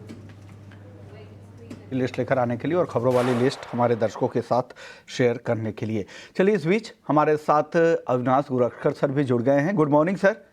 सर शुरुआत आपसे मैं एंजल वन के साथ करूंगा। बिजनेस अपडेट्स काफ़ी अच्छे आए हैं और साथ ही स्टॉक स्प्लिट को लेकर एक बैठक भी होने वाली है 15 जनवरी को, तीसरी तिमाही के नतीजों से के पहले, और साथ ही डिविडेंड पर भी वहां पर फैसला हो सकता है। जो इन्वेस्ट करना चाहते हैं एंजल वन में, उनके लिए क्या सलाह है आपकी तरफ से? Good morning Vishwamohan. I think definitely news तो पॉजिटिव है और देखिए जब स्टॉक स्प्लिट होता है तभी डेफिनेटली कहीं ना कहीं आपको एक अच्छा रिस्क रिवॉर्ड मिलता है अगर आपका निवेश का टाइम फ्रेम थोड़ा लंबा है। तो मेरा मानना है कि देखिए अगर जिनको अगले 6-12 महीने की अवधि के लिए कोई इन्वेस्टमेंट करना है प्योरली ऑनलाइन ब्रोकिंग कंपनीज में, तो एंजल वन एक अच्छा विकल्प बन सकता है। बट मेरे ख्याल से देखिए ये जो भी इन्वेस्टमेंट आप करोगे इसमें थोड़ा समय लगेगा क्योंकि मार्केट की वोलेटिलिटी चलती रहेगी। मेरे ख्याल से 6 to 12 मंथ्स का टाइम फ्रेम रखेंगे तो मेरे ख्याल से इसमें एक अच्छा रिस्क रिवॉर्ड बन सकता है। बट मेरे ख्याल से स्प्लिट होने दीजिए, उसके बाद एक निवेश का मौका शायद अच्छा बनेगा। होने के बाद ही वहां पर निवेश का अच्छा मौका बनेगा, ये आपकी तरफ से राय दी गई है। IRB इंफ्रा को लेकर खबर ये है कि दिसंबर में ग्रॉस टोल कलेक्शन 12% बढ़ा है और ये जो टोटल जो रेवेन्यू इससे टोल कलेक्शन का आया है वो है 754 करोड़ का। एक राय कुणाल जी आपकी चाहिए, IRB इंफ्रा को लेकर क्या व्यू है? वैसे IRB इंफ्रा को लेके फिलहाल डिस्कशन करें 42.33 के अराउंड ये स्टॉक है।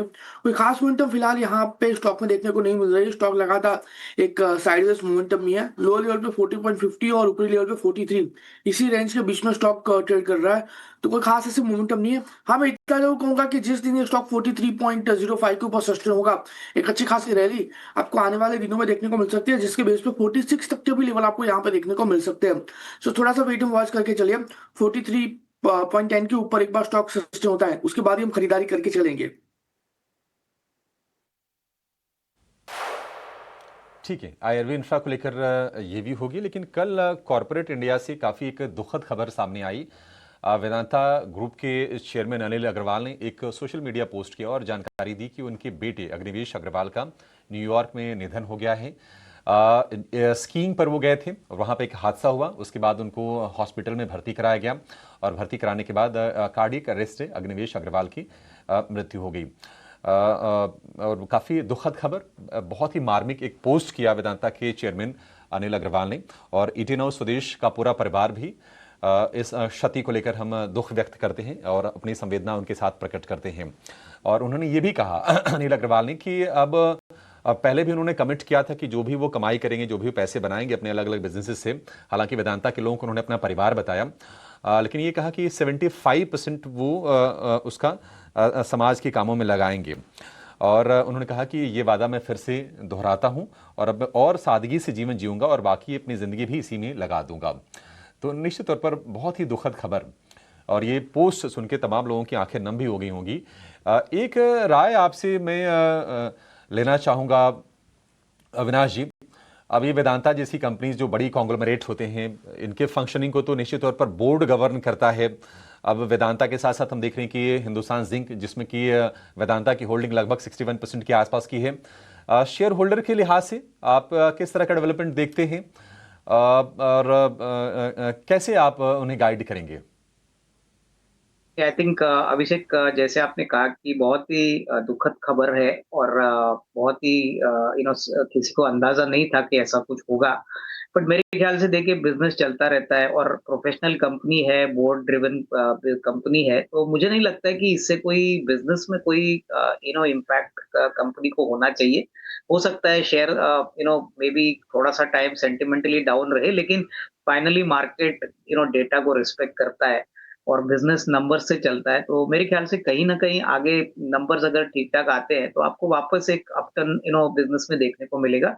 तो मुझे नहीं लगता है कि इस खबर से कोई इमीडिएट नियर टर्म इम्पैक्ट या लॉन्ग टर्म इम्पैक्ट होगा, क्योंकि कंपनी वेल मैनेज्ड है, प्रोफेशनली ड्रिवन है और कंपनी के ऑपरेशंस इससे कहीं भी इफेक्ट होने वाले नहीं है। ठीक है, तो वेदांता को लेकर और हिंदुस्तान जिंक को लेकर ये व्यू। अनिल अग्रवाल, बहुत छोटे कारोबारी से काफ़ी बड़ी उड़ान उन्होंने भरी। एक स्क्रैप डीलर से शुरुआत की थी, उसके बाद शिखर पर पहुंचे, वेदांता जैसी कंपनी उन्होंने इस्टेब्लिश की और उनके पोस्ट को बहुत सारे लोग फॉलो करते हैं सोशल मीडिया पर।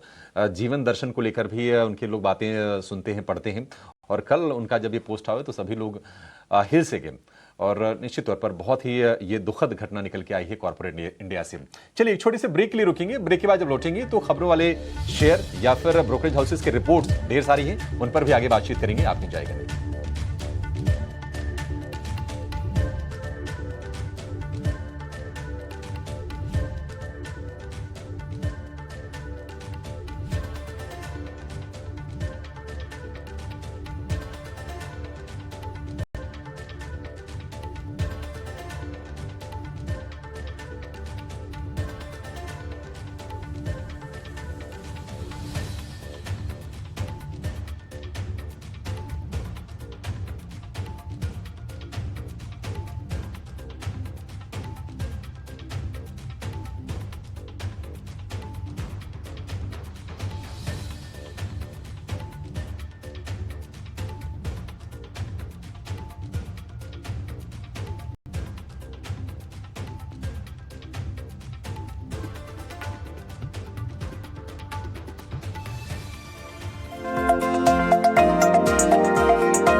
ब्रेक के बाद आपका फिर से स्वागत है पावर ट्रेड में। चलिए आगे बढ़ने से पहले जरा उन शेयरों के बारे में जानकारी ले लेते हैं जिन्होंने बाजार को हाल फिलहाल काफी परेशान किया, और वो हैं दिग्गज बाजार के रिलायंस और एचडीएफसी बैंक।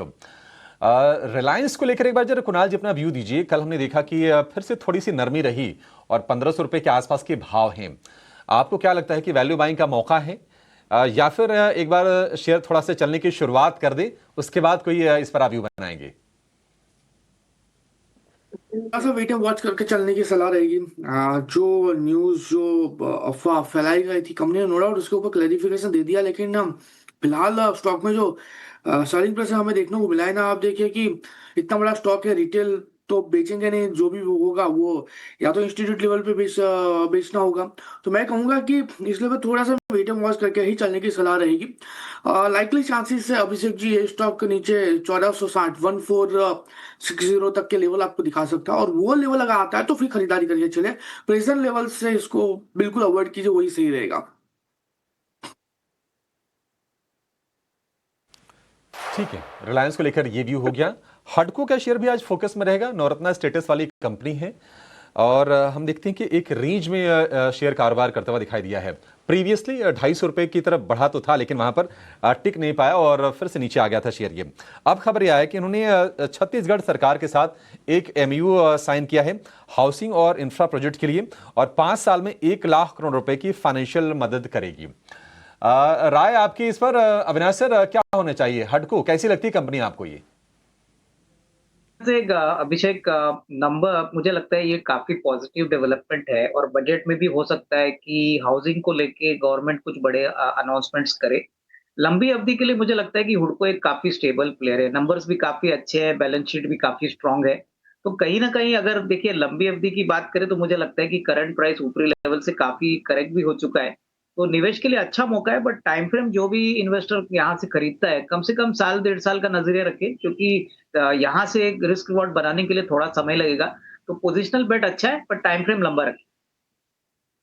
लंबा रखना पड़ेगा। और ये राय हुडको को लेकर आ रही है। कल्याण ज्वेलर्स कल बहुत अच्छी तेजी दिखी थी, 200 डीएमए के ऊपर भी निकला था। क्या ये पॉजिटिव ब्रेकआउट के संकेत है क्या? रत्नेश जी, आप बताइए, कल्याण ज्वेलर्स को लेकर क्या तेजी कंटिन्यू हो सकती है क्या? जी, कल के सत्र में सभी ज्वेलरी स्टॉक्स में काफी अच्छा मोमेंटम हमको देखने को मिला था।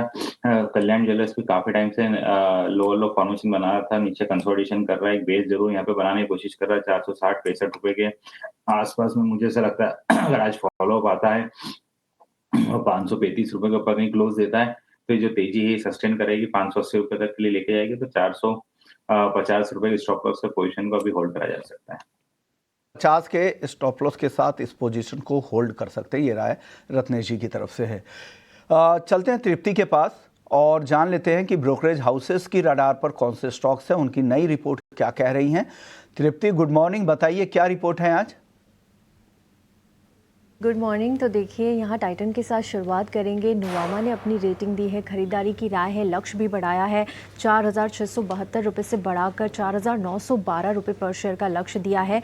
बियॉन्ड को ये फैशन फॉरवर्ड और एवरीडे इंडल्जेंट के रूप में अब पोजीशन कर रहे हैं और साथ ही इम्पल्स बायर्स को आकर्षित करने के लिए इन्होंने बियॉन्ड को बनाया है और उनका यही मकसद है कि इस डिज़ाइन के चलते ये नए बायर्स को यहाँ पर आकर्षित करें।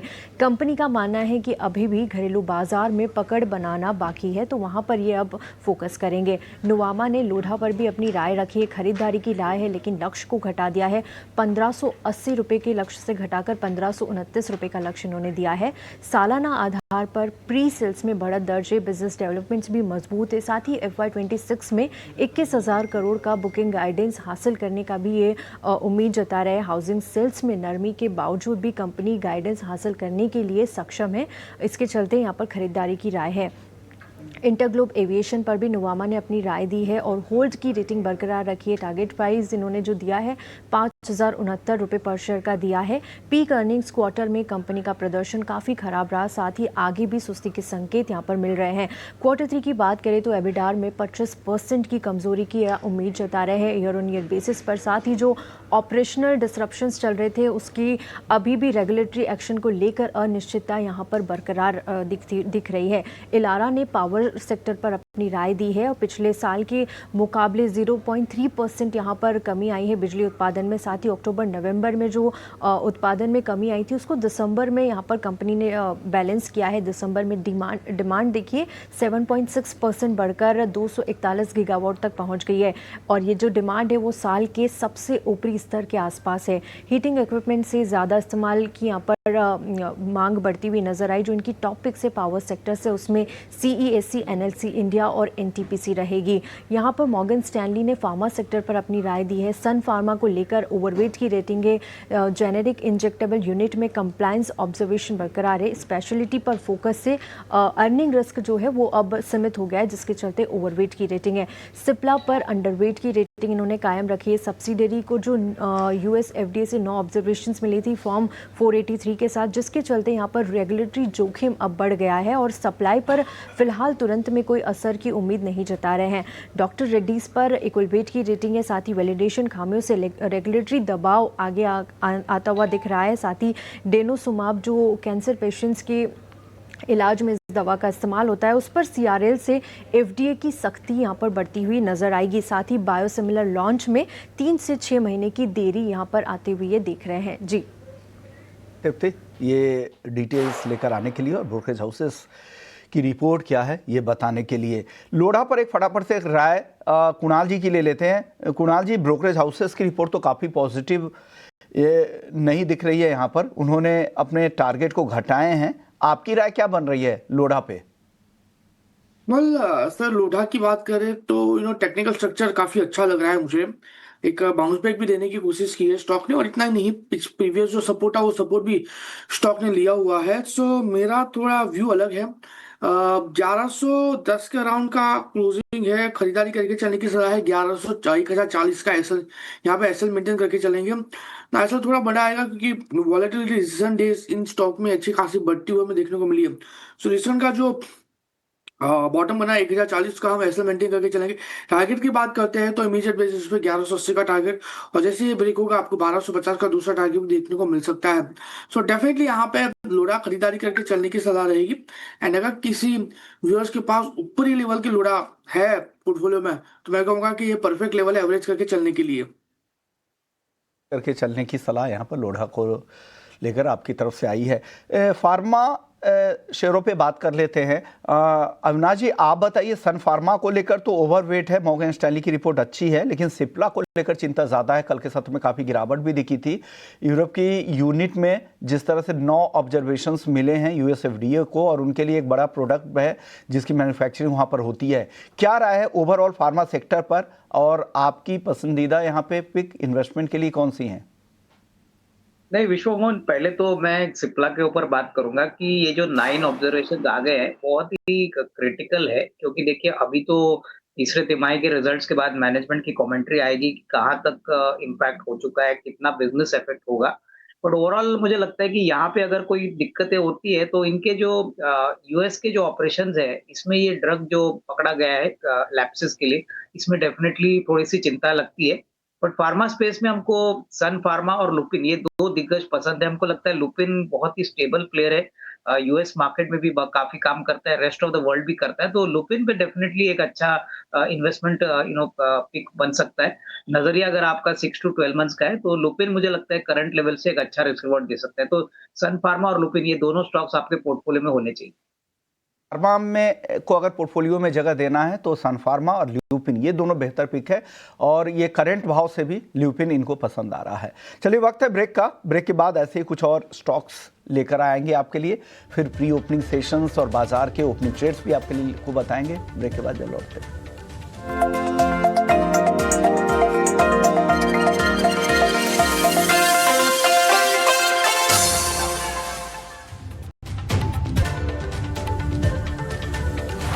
आपका 18 और स्वदेश पर हम कर चुके हैं मार्केट लाइव की शुरुआत। आपके साथ में हूं अभिषेक सत्यव्रतम, और मेरे साथ मुंबई स्टूडियो से मेरे सहयोगी विश्वमोहन भी मेरे साथ हैं, और हमारे 3 एक्सपर्ट आपको गाइड कर रहे हैं। अविनाश गुरश्कर हैं, फंडामेंटली आपको व्यू दे रहे हैं शेयरों को लेकर, और टेक्निकल समझा रहे हैं कुणाल परार हैं चॉइस इक्विटी ब्रोकिंग से, और अरिहंत कैपिटल के रत्नेश गोयल भी हमारे साथ हैं।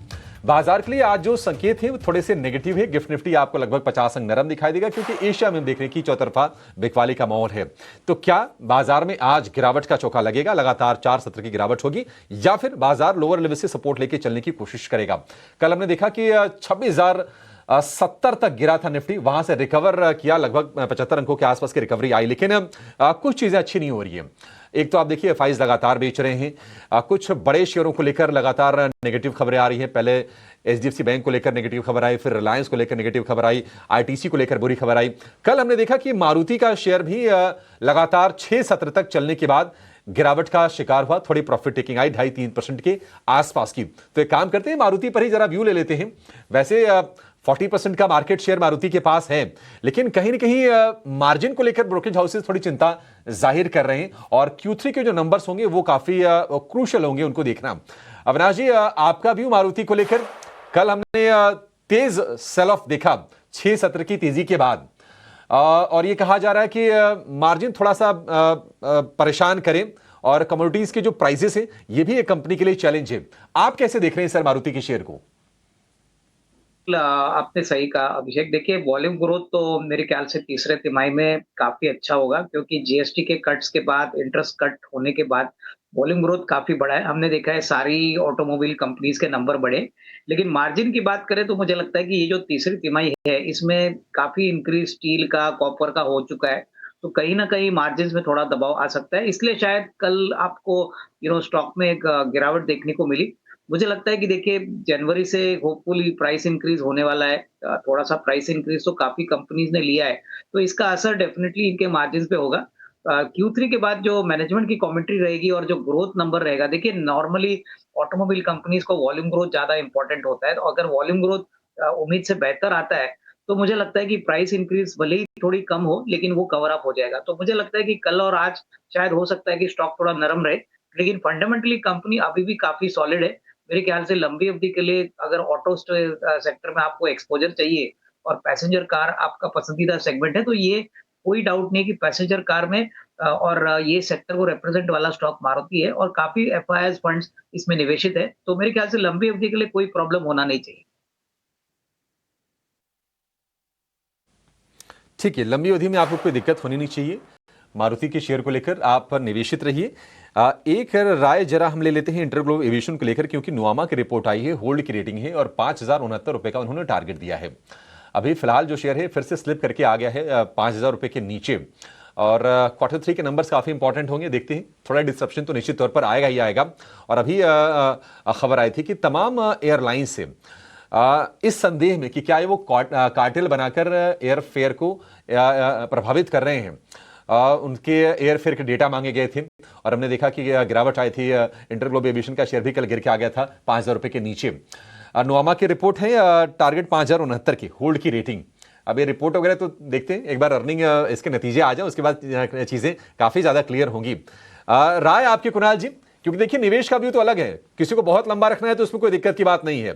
डोमिनेंस है, 64% का मार्केट शेयर अभी भी इंटरग्लोब एविएशन के पास है। ट्रेड के लिहाज से आप क्या सलाह देंगे? अर्निंग से पहले तक का व्यू दीजिए। ट्रेड के लिहाज से इसको अवॉइड करके चलने की सलाह रहेगी। एक अच्छा खासा करेक्शन हमें देखने को मिला था दिसंबर के स्टार्टिंग में, एंड नो डाउट एक बाउंस बैक भी देखा, लेकिन पिछले 3-4 दिन से देखने जाए तो एक करेक्शन वापस हमें देखने को मिल रहा है, यानी कोई खास ऐसी मोमेंटम स्टॉक में नहीं है। एंड लाइकली चांसेस है स्टॉक वापस गिरावट देख के 4,730 तक के लेवल हमें दिखा सकता है। And definitely no doubt home ground पे एक बहुत बड़ी अलायंस कंपनी है, लेकिन रिसेंटली जो इश्यूज हुआ है कहीं ना कहीं उसका आने वाले दिनों में एक अच्छा खासा नेगेटिव इम्पैक्ट स्टॉक के अर्निंग पे हमें देखने को मिल सकता है। टोटली अवॉइड करके चलने की सलाह रहेगी फिलहाल के लिए। कोई नई राय नहीं है यहाँ पे, ना ही पोजीशन ऐड करने की, ना ही एवरेज करके चलने की। अभी कोई नई राय इंटरग्लोब को लेकर नहीं है। लेकिन चलिए अब चलते हैं अपने सहयोगी आशीषा के पास और समझ लेते हैं कि मार्केट में आज 9 के 9 रत्न क्या है, वो कौन से ऐसे 9 स्टॉक्स हैं जिन पर आपको नजर जरूर रखनी चाहिए। आशीषा गुड मॉर्निंग, बताइए वो कौन से 9 स्टॉक्स हैं? विश्व मोहन गुड मॉर्निंग। तो 9 के नवरत्न में सबसे पहले बात करेंगे एंजल वन की, जहां पर ऑपरेशनल अपडेट्स आए हैं। ऑर्डरों की संख्या 10% तक बढ़ती हुई नजर आई, करीब 13 करोड़ के आसपास। मंथ ऑन मंथ बेसिस पर कंपनी ने 10% का ग्रोथ रिपोर्ट किया है और प्री ओपन में स्टॉक ऑलरेडी 2% की तेजी के साथ कारोबार करता हुआ।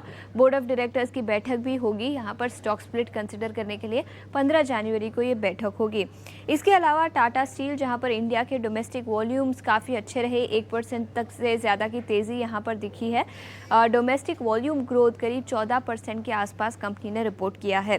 इसके अलावा जैगल प्रीपेड, जहाँ पर कंपनी ने एक ग्लोबल कंपनी के साथ टाई अप किया है, एग्रीमेंट किया है कुछ एडिशनल सर्विसेज प्रोवाइड करने के लिए। 1.5% की तेज़ी प्री ओपन में जैगल प्रीपेड में नजर आई है।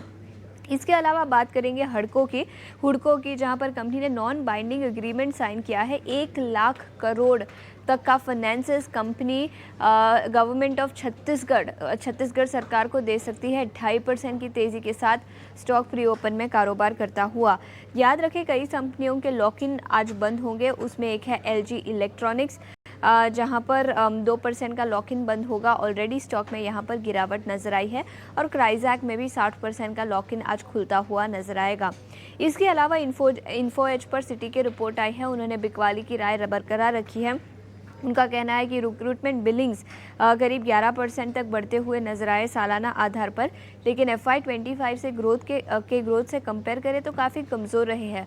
15% का ग्रोथ कंपनी ने पहले रिपोर्ट किया था और बिलिंग्स में केवल 11% की बढ़त दिखी है, जिसके चलते स्टॉक 1% की गिरावट के साथ कारोबार करता हुआ।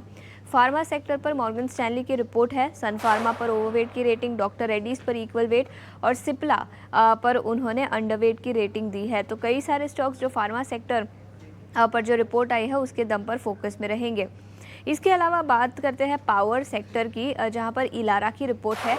CESC, NLC, NTPC power sector के टॉप पिक्स रहेंगे, ऐसा उनका कहना है। डिमांड ठीक ठाक ही रही दिसंबर के महीने में। इंडिया कंज्यूमर सेक्टर बिग बोल ब्रोकरेज में बात करेंगे, जहां पर सिटी का मानना है कि कंजम्पशन सेक्टर का ग्रोथ तीसरी तिमाही में अच्छा रह सकता है। GCPL, ब्रिटानिया, वरुण बेवरेजेस, ये तीनों ही FMCG सेक्टर के उनके टॉप पिक्स होंगे। तो इन सभी स्टॉक्स पर ब्रोकरेज रिपोर्ट्स के दम पर और खबरों के दम पर अपनी नज़र ज़रूर रखें। ये पूरी लिस्ट लेकर आने के लिए और बेहतरीन ये 9 स्टॉक्स हैं जिन पर आप ज़रूर नज़र रखिएगा। चलिए एक एक स्टॉक पे चर्चा कर लेते हैं। रत्नेश जी, आपकी राय चाहिए। टाटा टेक्नोलॉजीज पे कल के सत्र में अच्छी तेजी दिखी थी और लग रहा है कि काफ़ी स्ट्रॉन्ग बुलिश पैटर्न यहाँ पर दिख रहे हैं। क्या लग रहा है, क्या तेजी कंटिन्यू हो सकती है क्या टाटा टेक्नोलॉजीज में आज? हाँ, टाटा टेक में देखे तो कंटिन्यू यहाँ पर लिस्टिंग में लोअर लो फॉर्मेशन ही बनाते हुए 200 मूविंग एवरेज अपनी 690 के आसपास में आ गया। तो मुझे ऐसा लगता है 690 700 के ऊपर क्लोज करता है, सस्टेन करता है, थोड़ी बहुत तेजी वो 735 750 तक के लिए बन सकती है। तो वो एक लेवल काफी इंपॉर्टेंट रहेगा वॉच करने के लिए। 660 रुपए का एक सपोर्ट रहेगा, तो इस रेंज में भी रहेगा मेरे हिसाब से। क्लोजिंग करता है 710 के ऊपर, तब फिर एक नई तेजी के लिए तैयार होगा। 110 की भी संभावना लग रही है। एक और राय कुणाल जी आपसे लूंगा। केपीआईटी टेक को लेकर कल बहुत अच्छी तेजी थी, 6% से ज्यादा की।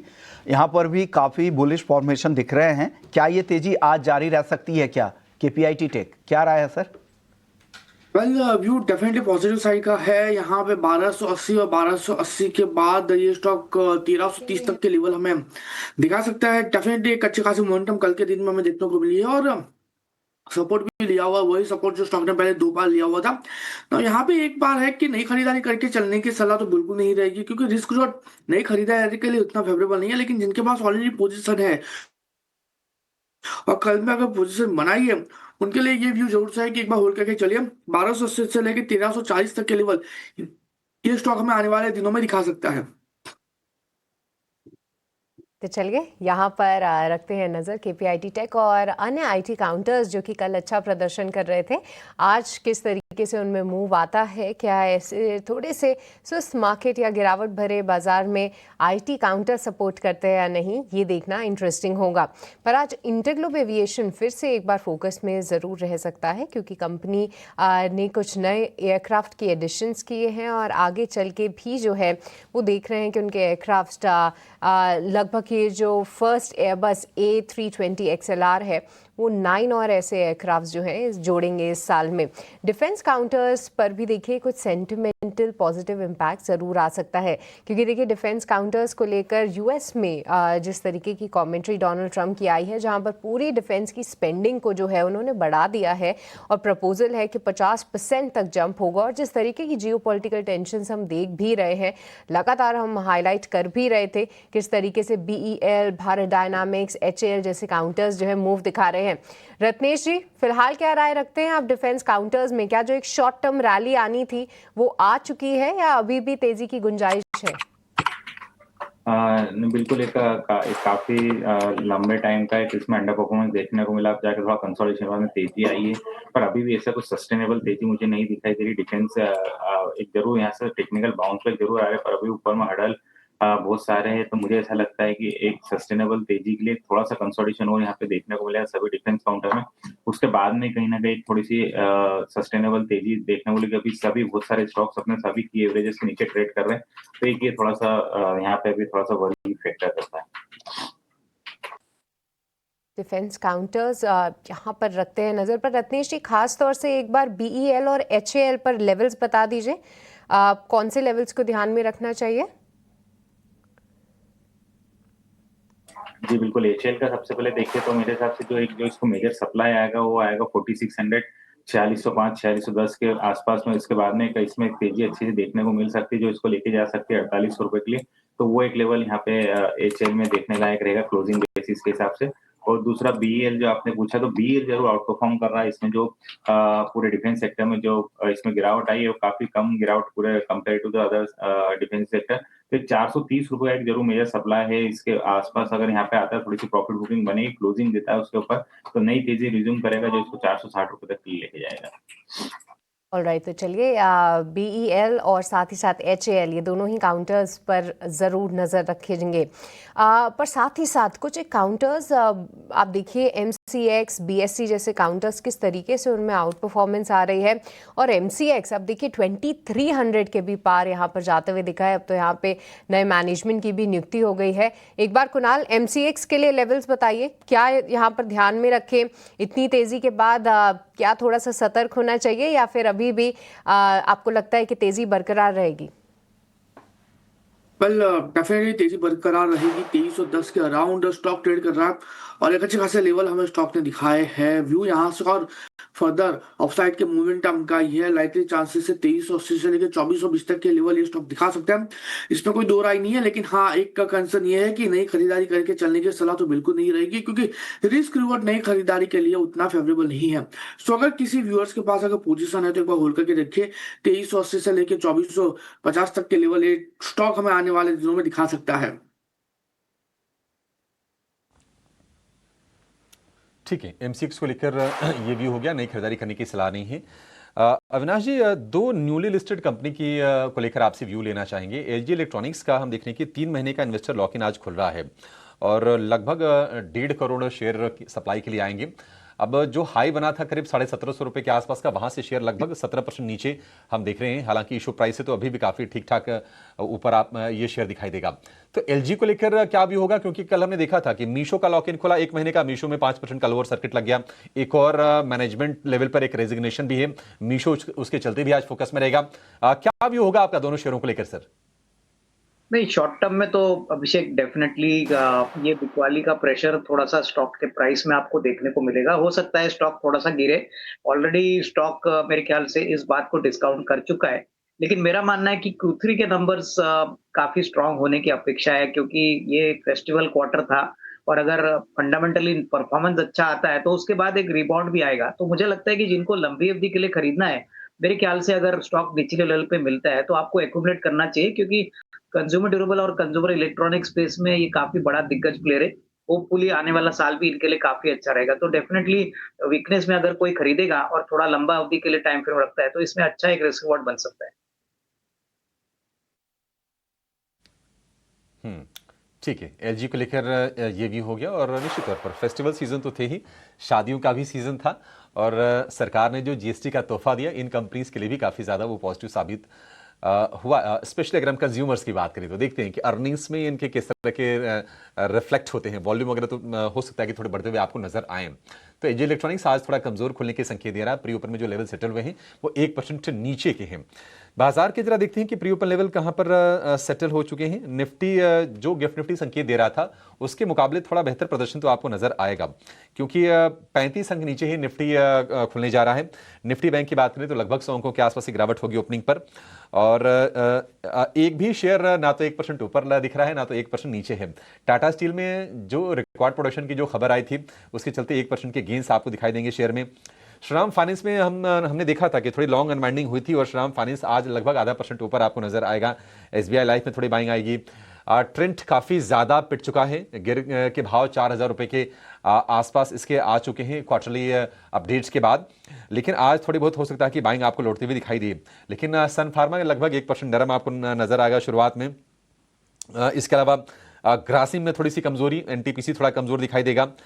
M&M हिंडाल्को जैसे शेयर भी आपको 0.5% नीचे खुलने के संकेत दे रहे हैं। लेकिन जो चिंता की बात है कि HDFC बैंक आज फिर से 0.5% नीचे, यानी कि 950 रुपए के नीचे गिरने के बाद LDR रेशियो के जो आंकड़े आए थे उसके बाद से लगातार हम प्रेशर देख रहे हैं। और क्या आज फिर से गिरेगा HDFC बैंक, इस पर हमारी नजर आने वाली है। प्री ओपन में करीब 0.5% नीचे ये सेटल हुआ है।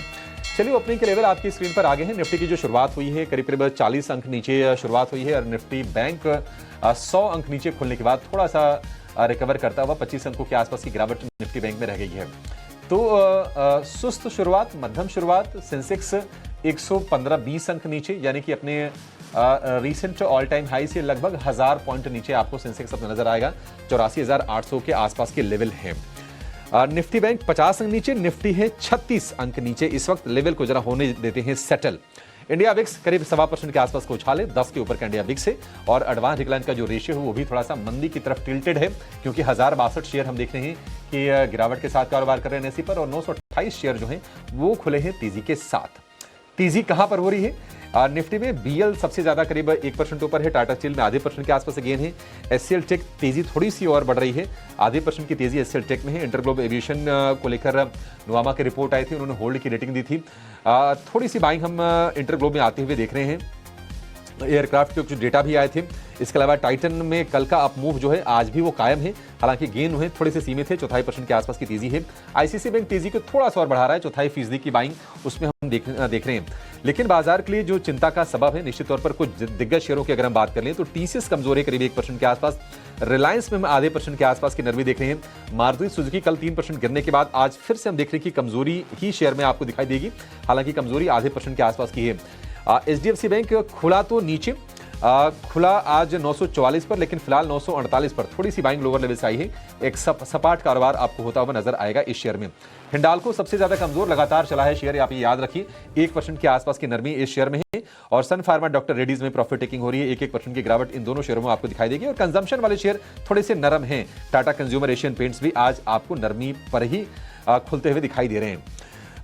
निफ्टी 25 अंक नीचे है। वायदा की अगर हम स्टॉक्स की बात करें तो सेल सबसे बड़ा मूवर है। कल के सत्र में देखा था कि ये शेयर चल रहा था 150 रुपए के ऊपर निकलकर आगे बढ़ने की कोशिश कर रहा है, थोड़ा लगाड़ रहा है। निफ्टी मेटल की अगर आप बात करें तो निफ्टी मेटल में जो भी शेयर हैं 15, उनमें सबसे कम रिटर्न मिले हैं, लेकिन अब धीरे धीरे कैचअप रैली हो रही है सेल में। इसके अलावा आप देख रहे हैं कि टाटा स्टील में तेजी है, टाटा एलेक्सी में भी आज के सत्र में आपको तेजी नजर आएगी।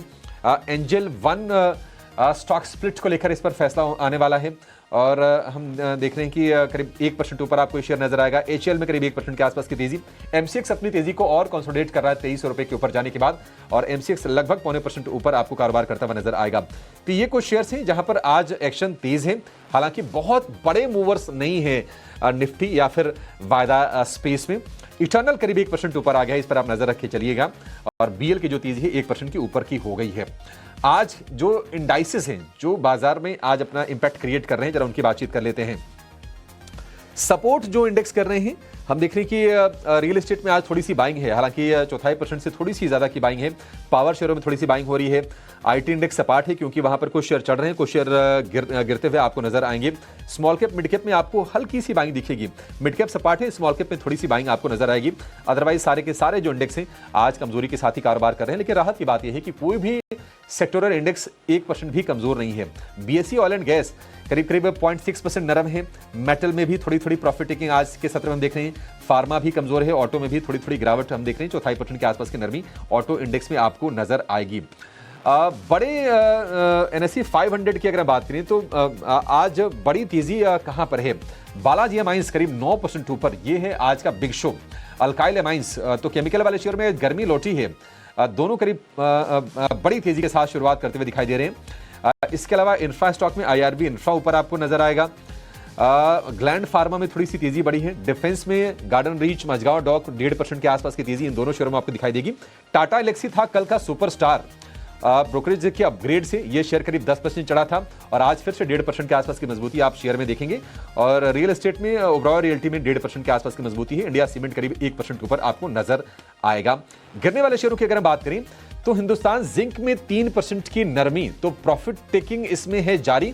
600 रुपए के आसपास के भाव आपको नजर आएंगे, तो थोड़ा सा कॉशियस आप रहिएगा। प्रॉफिट में है तो एक दौर की प्रॉफिट टेकिंग करने की आप कोशिश भी करिएगा। हिंदुस्तान कॉपर में भी करीब उतनी ही गिरावट है और नाल्को में भी कमजोरी है, तो ये जो शेयर हैं आज आपको कमजोर नजर आएंगे। मोबाइल में भी कमजोरी है, तो मेटल में आज नरमी है। वेदांता 613 रुपए के आसपास के भाव, तो रिकॉर्ड हाई से वेदांता में भी आज हम नरमी का ही सत्र देख रहे हैं। तो मेटल में आप आज गिरावट देखेंगे। चलिए चलते हैं अपने एक्सपर्ट्स के पास और उनसे जानते हैं कि बाजार में उनको कहां पर मौके बनते हुए दिख रहे हैं और लेकर आएंगे ओपनिंग ट्रेड।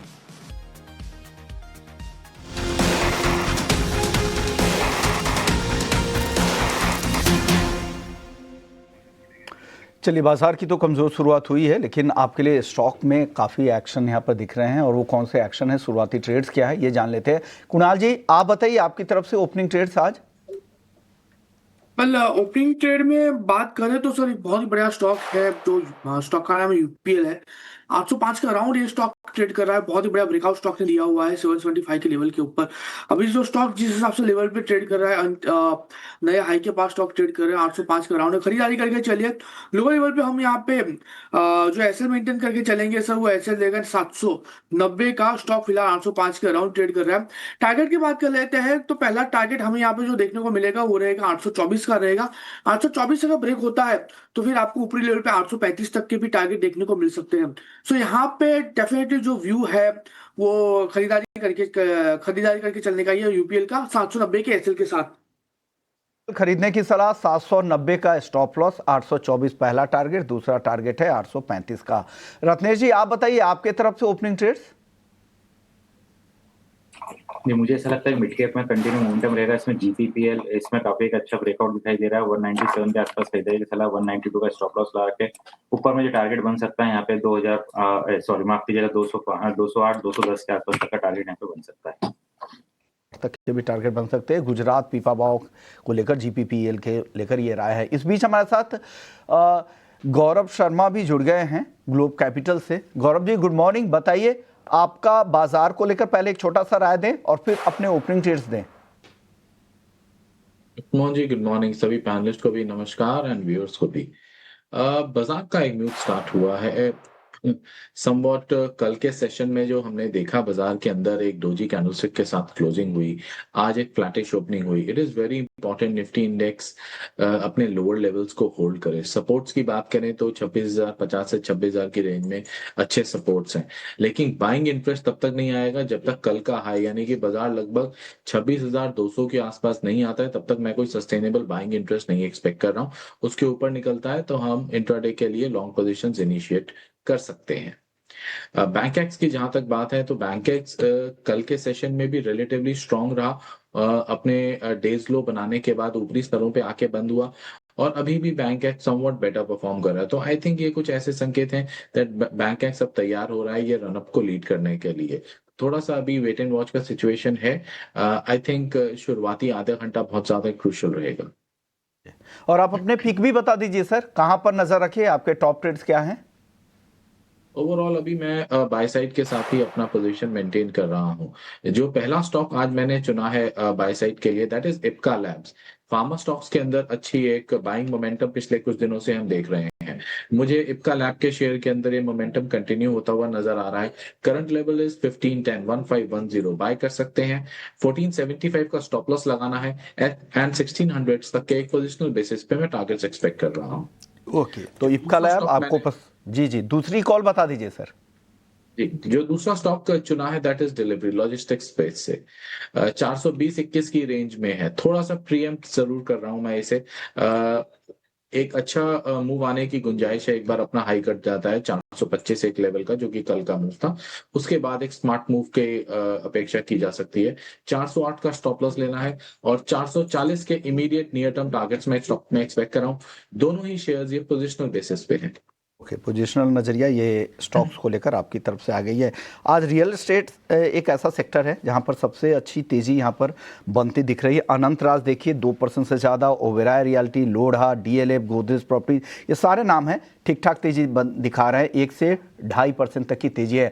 अविनाश जी रियल एस्टेट सेक्टर को लेकर आपकी राय, यहाँ से कोई टॉपिक है आपकी?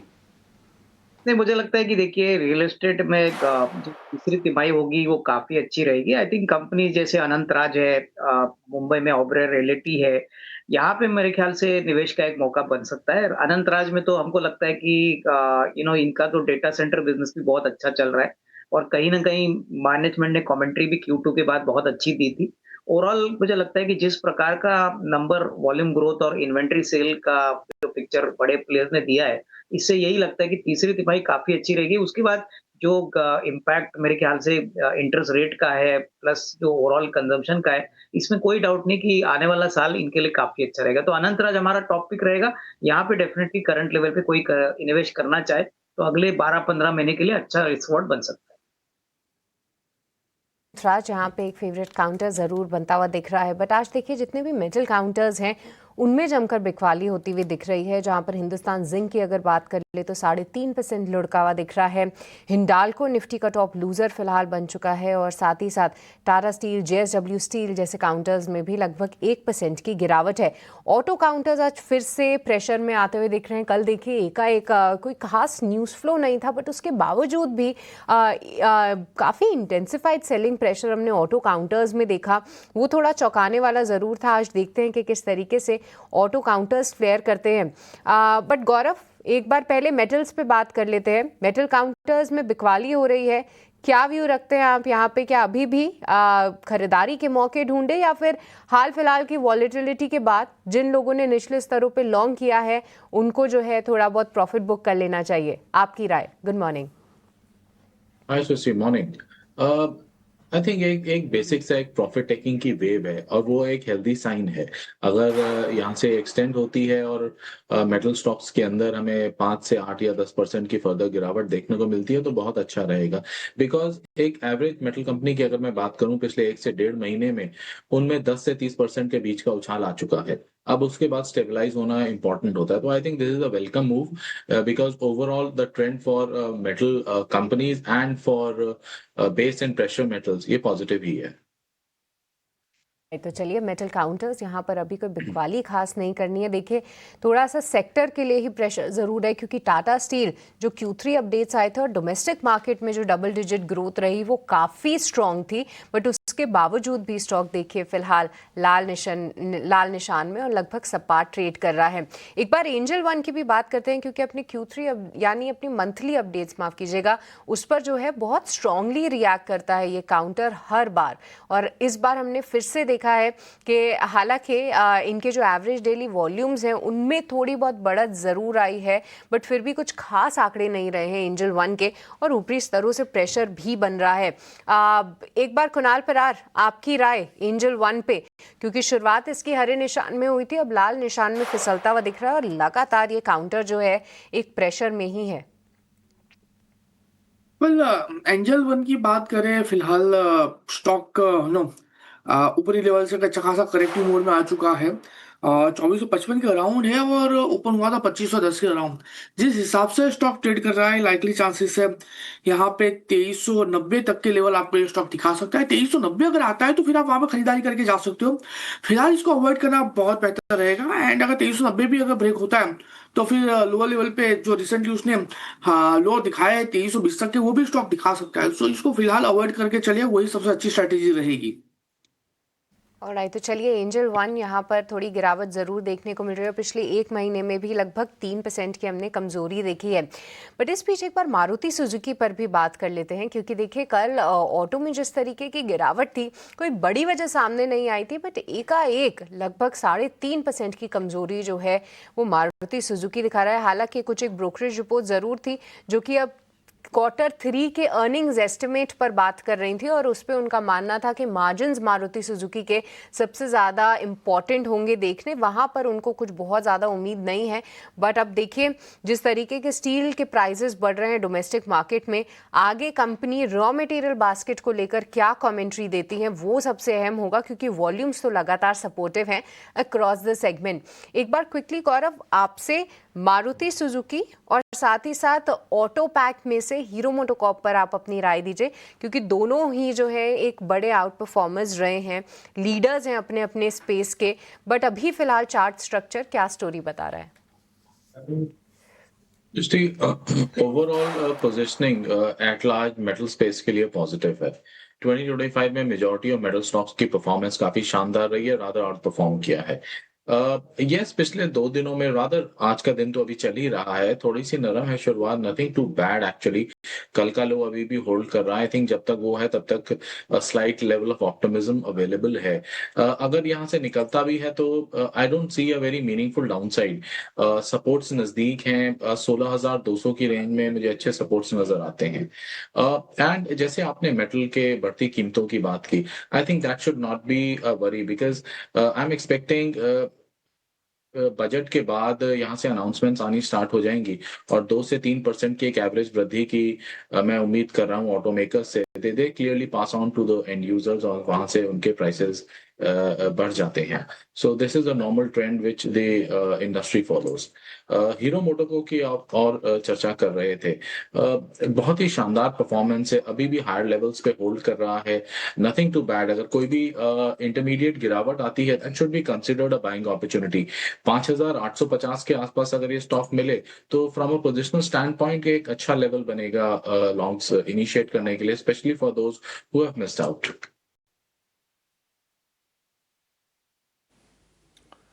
ठीक है, ये राय होगी आपके लिए कुछ ऑटो शेयरों को लेकर भी। लेकिन आज आप देखिए कि आज जो सुस्ती का माहौल है शुरुआत में, उसके बीच में भी जो स्पेशलिटी केमिकल वाले जो शेयर हैं आपको रफ्तार लगाते हुए दिखाई देंगे। अल्काइल अमाइंस करीब 6% ऊपर है, बालाजी अमाइंस में करीब करीब 9% के आसपास की तेजी देख रहे हैं। और एक खबर आ रही है कि बालाजी अमाइंस की जो शोलापुर यूनिट है महाराष्ट्र में, उसके यूनिट 4 के विस्तार के लिए सरकार से 258 करोड़ रुपए की सब्सिडी मिली है। और इसके अलावा भी 100% स्टाम्प ड्यूटी वेवर है, इलेक्ट्रिसिटी ड्यूटी वेवर है, 7 साल के बेनिफिट ये भी मिलेंगे। तो ये सरकार से सपोर्ट थोड़ा सा फाइनेंशियल्स को आगे हो सकता है कि इंप्रूव करता हुआ दिखाई दे। लेकिन याद होगा सभी को कि पोस्ट कोविड हमने कितनी बड़ी रैली देखी थी, उसके बाद लगातार हमने देखा कि थोड़ी सी स्थितियां कमजोर होती हुई नजर आ रही थी इन सारी की सारी कंपनीज के लिए, क्योंकि चाइना से डंपिंग हो रही थी, ग्लोबल डिमांड सुस्त हो गई और उसके बाद नतीजे अच्छे आ नहीं रहे थे। एक राय आपसे हम लेना चाहेंगे गौरव जी, बालाजी अमाइंस पर राय दीजिए। और अल्काइल अमाइन ये भी करीब 6% ऊपर है, तगड़ी रैली, आपको लगता है कि इसको लेकर बहुत ज्यादा एक्साइटेड होना चाहिए? विषय की morning first day of up move है। उससे पहले अगर मैं देखूं तो it is actually a very poor kind of a performance. Lower लोज बने हैं, किसी भी पॉइंट पे कंसोलिडेशन को होल्ड नहीं किया है, ब्रेकडाउन दिया है। So from chartist stand point अभी ज्यादा प्रीएम्प्ट हो जाएगा। बट यस, अगर ये लेवल आज के सत्र तक होल्ड कर जाता है तो yes there are possible signs of reversal और 1250 तक का एक अपमूव बन जाएगा। बट आई थिंक उसे एक ट्रेडर्स डिलाइट की तरह ही लेना चाहिए, उससे ज्यादा अभी नहीं। रिजल्ट्स भी अगर मैं देखूं तो कोई बहुत ज्यादा उत्साहजनक नतीजे नहीं है, फ्लैटिश टोन पे रिजल्ट चल रहे हैं पिछले कई तिमाही के, nothing too exciting as such. Top line और बॉटम लाइन दोनों के अंदर डी ग्रोथ है। तो केवल एक बेसिक ट्रेडर स्टैंड पॉइंट की तरफ से कंसिडर मैं फिलहाल इस स्टॉक को करूंगा। ठीक है, नजर बना के रखिए। अगर मान लीजिए तेजी, देखिए पिटे बहुत हैं शेयर ये, और एक दिन के उछाल से सही बात है आप कुछ मतलब अंदाजा लगा नहीं सकते हैं। अब 250 करोड़ रुपए के बेनिफिट्स हैं ये, बट ठीक है सरकार तो सपोर्ट कर रही है, लेकिन डिमांड भी तो होनी चाहिए ना। आगे थोड़ा और विस्तार से इस पर आगे हम चर्चा करेंगे इन दोनों के दोनों शेयरों पर। लेकिन वेदांता में गिरावट हम देख रहे हैं करीब करीब 3% के आसपास की दिन के निचले स्तर पर, और भाव 630 रुपए से गिरते गिरते हो गए हैं 600 रुपए के आसपास की। बहुत ही दुखद खबर आई, वेदांता के चेयरमैन अनिल अग्रवाल के बेटे अग्निवेश अग्रवाल की न्यूयॉर्क में स्कीइंग के दौरान एक हादसा हुआ था, उसके बाद न्यूयॉर्क के हॉस्पिटल में उनकी डेथ हुई है। और वैसे भी हम देख रहे हैं कि मेटल स्टॉक्स में आपको बिकवाली का माहौल आज के सत्र में दिखाई देगा। वेदांता, कुणाल जी, मैं ये जानना चाहता हूं क्या ये बाय ऑन डिप वाला शेयर है? अगर हाँ तो कब खरीदना है, कौन से लेवल पर आप इंटरेस्टेड होंगे इसमें? वेदांता की बात करें तो आज 3.5% स्टॉक नीचे है, अच्छे खासे हाई बनाने के बाद स्टॉक फिलहाल 602 के अराउंड है। मैं कहूँगा थोड़ा सा वेट एंड वॉच करके चलना चाहिए। 580 का हमें यहाँ पे एक सपोर्ट मिल रहा है, जो 580 अगर आता है तो फिर वहां पे एक बार खरीदारी करके चलने की सलाह रहेगी। ना ये थोड़ा यहाँ पे ऐड करूंगा अभिषेक जी, बहुत दुखद खबर है कि अनिल अग्रवाल जी के जो बेटे उनकी निधन हुआ है अमेरिका में। एंड सर मैं यहाँ पे एक बात बनाना चाहता हूँ अनिल अग्रवाल जी को लेके कि सर 19 साल की उम्र में वो मुंबई आ गए थे और उन्होंने 9 बिजनेस ट्राई किए थे जिसमें उनका बिजनेस फ्लॉप हुआ था, और ये एक नया बिजनेस था वेदांता जो स्टील एल्यूमिनियम में उन्होंने एक अच्छी खासी सक्सेस हासिल की थी। तो ये एक बहुत ही बड़ी सक्सेस स्टोरी है अनिल अग्रवाल जी के बारे में जो सबको सुननी चाहिए। बिल्कुल बिल्कुल बिल्कुल एक मिसाल है ऐसे तमाम लोगों के लिए जो छोटे शहरों से निकल के आते हैं, जिनको लगता है कि जिनको अंग्रेजी वैसी नहीं आती है वो सफल नहीं हो सकते हैं जीवन में, उनके लिए तो एक उन्होंने कीर्तिमान ही स्थापित किया है। लेकिन बहुत ही मार्मिक पोस्ट उन्होंने की है अपने बेटे के निधन के बाद। चलिए आगे बढ़ते हैं, कुछ और शेयरों पर जरा व्यू लेंगे और एक और एक्सपर्ट को अपने साथ जोड़ते हैं। कुणाल बोथरा हमारे इन हाउस एक्सपर्ट हमारे साथ जुड़ गए हैं। कुणाल जी, बहुत शुक्रिया आपका समय देने के लिए। आज फिर से बाजार में वीकनेस, लगातार 4 सत्र की कमजोरी, 26,000 के मुहाने पर खड़ा है निफ्टी। आपकी राय कौन से शेयरों को लेकर है, और एक बार बाजार को लेकर भी अपना छोटा व्यू जरा जरूर दीजिएगा, क्या करना चाहिए बाजार में? नमस्कार, शो पे इनवाइट करने के लिए धन्यवाद। तो मेरा मानना है कि आई थिंक ये जो डिप है इंडेक्स में हम देख रहे हैं ये एक अपॉर्चुनिटी बन सकती है शॉर्ट टर्म ट्रेडर्स के लिए बाय करने के लिए। तो मेरा मानना है कि आई थिंक 26,000 के आसपास का एक अच्छा सपोर्ट है। लास्ट 3-4 दिन में जो लार्ज कैप्स में सेलिंग आई थी उसके बाद हम देख रहे हैं कि इंडेक्स से लोअर रेंज पे शिफ्ट हो चुका है और लार्ज कैप्स में जो सेलिंग है वो थोड़ी सी थम गई है। काफ़ी सारे अदर लार्ज कैप्स है जिसका ICICI bank etcetera large cap stocks जो कम बैक कर रहे हैं, जो मार्केट्स को बैलेंस कर रहे हैं। तो यहाँ पे कहीं ना कहीं लग रहा है कि 26,000 का लेवल्स हम होल्ड कर जाएंगे इंडेक्स में। तो उस लिहाज से मैं कुछ एक बाय कॉल्स यहाँ पे सजेस्ट करूँगा। पहला बाय कॉल रहेगा वोल्टास पर। हम देख रहे हैं कि वोल्टास और इनकी जो पीयर ग्रुप स्टॉक्स हैं इनमें एक अच्छा मोमेंटम आया है लास्ट कुछ एक दिनों में। तो एक्सपेक्ट कर रहा हूँ कि स्टॉक वापस से 1500 के लेवल्स को क्रॉस करके हायर साइड पे मूव करे। 1555 का टारगेट रख सकते हैं, 1470 का स्टॉप लॉस यहाँ पे रख सकते हैं। सेकंड रहेगा बाय वरुण बेवरेजेस पे। ये भी क्लासिकल ब्रेकआउट है, एक ट्रायंगुलर पैटर्न ब्रेकआउट है DD चार्ट्स पे। 200 मूविंग एवरेज का भी ब्रेकआउट है वरुण बेवरेजेस पे, जो 500 के लेवल्स को क्रॉस किया था। तो 525 का टारगेट, 488 का stop loss.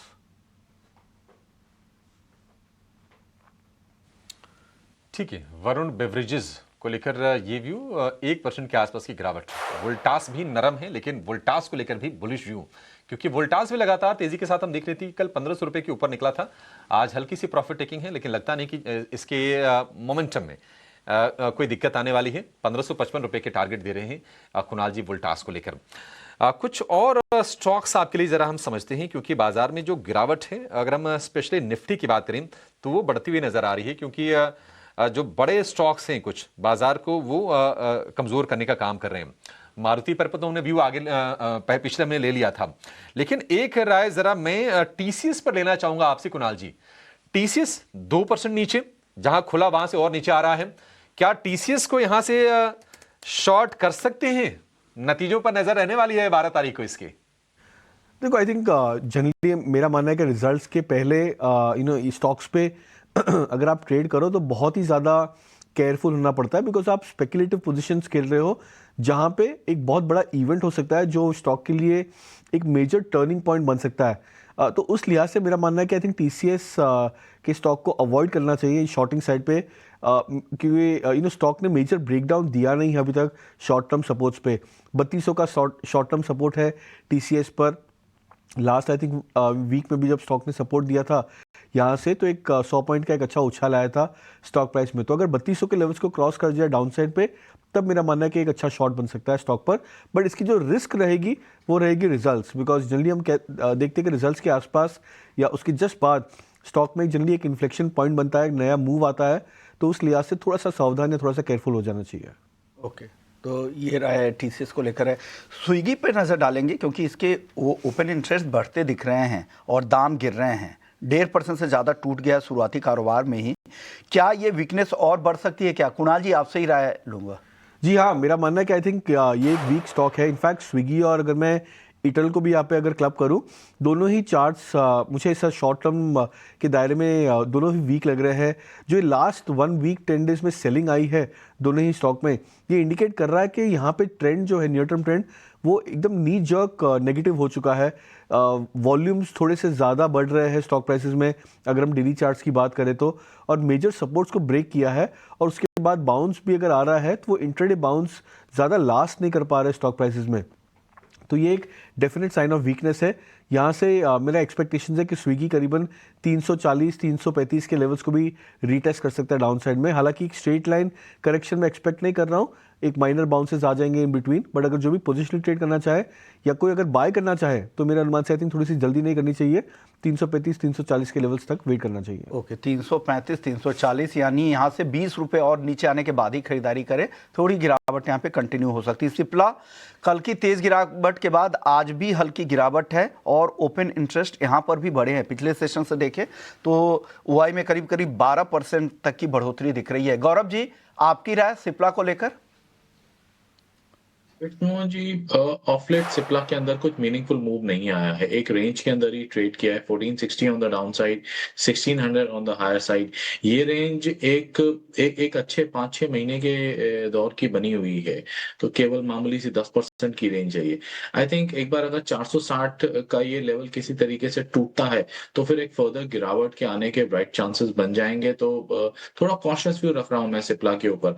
Unlike other pharma stocks जो कि बेटर प्लेस्ड हैं, सिप्ला मुझे एक स्ट्रगलिंग स्टॉक नजर आ रहा है। सो मैं एक कॉशियस अप्रोच मेंटेन करूंगा इस स्टॉक पे। एक और स्टॉक है टाटा एलेक्सी। आज ये कमजोर दिख रहा है, आज यहाँ पर कमजोरी वापस से लौट आई है। कल एक ज़बरदस्त तेजी थी, 1% नीचे है और यहाँ पर भी ओपन इंटरेस्ट काफ़ी एडिशंस देखने को मिल रहे हैं। कुणाल जी, क्या राय है टाटा एलेक्सी? तो मेरा मानना है कि आई थिंक करंट लेवल से जो कल का मूव आया था खासकर टाटा एलेक्सी में, जब करीबन स्टॉक 7 से 8% के आसपास मूव किया था एक बार, तो उस लिहाज से देख रहे हैं कि मूव अभी भी काफ़ी स्ट्रांग है। आज हालांकि स्टॉक में रिट्रेसमेंट आया है और जनरली हम देखते हैं कि 7-8% के मूव के बाद में स्टॉक 2-3 दिन थोड़ा सा साइडवेज हो जाता है, थोड़ा सा कंसोलिडेट कर जाता है, बट जो ट्रेजेक्टरी होती है वो स्टॉक की अपसाइड पे रहती है। तो डिप्स को बाइंग की सलाह रहेगी टाटा एलेक्सी पर। अगर कोई एक ट्रेडर यहाँ पे इनिशिएट करना चाहे तो मेरा मानना है 5,775 के लेवल्स पे, स्पॉट लेवल्स पे इनिशिएट कर सकते हैं टाटा एलेक्सी, बिकॉज वहाँ पे रिस्क रिवॉर्ड थोड़ा सा ज़्यादा फेवरेबल होगा as compared to yesterday. Alright, तो चलिए टाटा एलेक्सी यहाँ पर गिरावट में आप खरीदारी कर सकते हैं, बट इस बीच निफ्टी बैंक हरे निशान में लौटता हुआ दिखा है। आप देखिए शुरुआत जो है वो गिरावट भरी हुई थी, बट उसके बाद रिकवरी आई है और अब 100 अंकों की तेजी फिलहाल आप निफ्टी बैंक में देखेंगे। और इसका क्रेडिट जो है आपको HDFC बैंक को भी देना होगा, क्योंकि देखिए हाल फिलहाल खास तौर से Q3 अपडेट्स के बाद जिस तरीके से गिरावट हमने HDFC बैंक में देखी है, और हैवी वेट आज जो है लाल निशान हरे निशान में माफ कीजिएगा लौटता हुआ दिखा है। और साथ ही साथ मैं देख भी पा रही थी कि 940 के लेवल्स के आसपास इसने 3 से 4 बारी सपोर्ट लिया है और आज उन्हीं लेवल से ये बाउंस बैक भी दिखा रहा है। पर गौरव, आपकी राय एक बार निफ्टी बैंक पे भी दीजिएगा और HDFC बैंक पर खास तौर से, क्योंकि देखिए वेटेज के लिहाज से अगर HDFC बैंक चलने पे आया तो कहीं ना कहीं इंडेक्स को भी स्ट्रांगली सपोर्ट करेगा। क्या इन लेवल से HDFC बैंक एक स्ट्रांग अप मूव दिखाएगा या अभी इन लेवल्स पे थोड़ा कंसोलिडेट करना है उसको?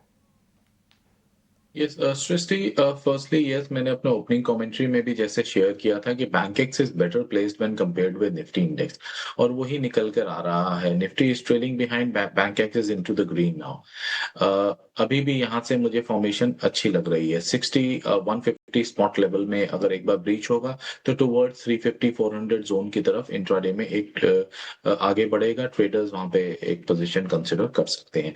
As far as HDFC bank is concerned, निचले स्तरों से बाइंग की मुझे उम्मीद थी भी। ये बहुत स्ट्रॉन्ग सपोर्ट लेवल्स है, राइटली पॉइंटेड आउट। 2 से 3 बार इन्हीं लेवल्स 940 के आसपास के लेवल से रिवर्सल आया है। आज के सत्र में भी ऑलमोस्ट उसी लेवल को टच करके एक रिवर्सल आता दिखाई दे रहा है। यस, आई थिंक एक छोटा स्टॉप लॉस के साथ keeping a stop at somewhere about 938 935 यहां से एक रिवर्सल के लिए प्ले कर सकते हैं।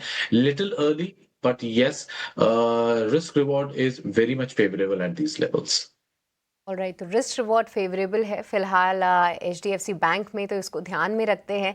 क्या इन स्तरों से जो है काउंटर अपने गेन्स और बिल्ड ऑन करता है या नहीं, क्योंकि वो निफ्टी बैंक की चाल को कहीं ना कहीं डिफाइन ज़रूर करेंगे। पर बालाजी अमाइंस अब बन चुका है देखिए NSE 500 का टॉप गेनर, और इसी के साथ साथ अल्काइल अमाइंस पर भी नज़र रखिए, क्योंकि यहाँ पर भी 5% की तेज़ी है।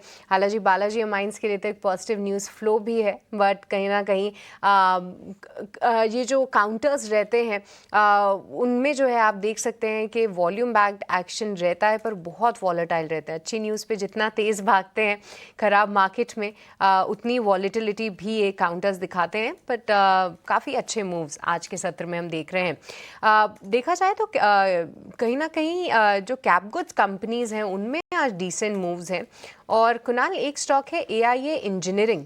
आमतौर पे हम इसकी चर्चा भी नहीं करते, इतना रेडार पे भी नहीं आता, बट आज तो 3.5% का मूव है और मैं देख भी रही थी कि स्टॉक काफ़ी अच्छे अप ट्रेंड में है। आपकी राय कुणाल यहाँ पर, क्योंकि अब तो 4,000 के भी पार निकल चुका है। जी हाँ, बिल्कुल। इनफैक्ट अब मैं जब चार्ट्स देख रहा हूँ शॉर्ट टर्म और लॉन्ग टर्म के दायरे में, तो ऐसा लग रहा है कि स्टॉक ने कोविड के बाद में बहुत ही अच्छा परफॉर्म किया है।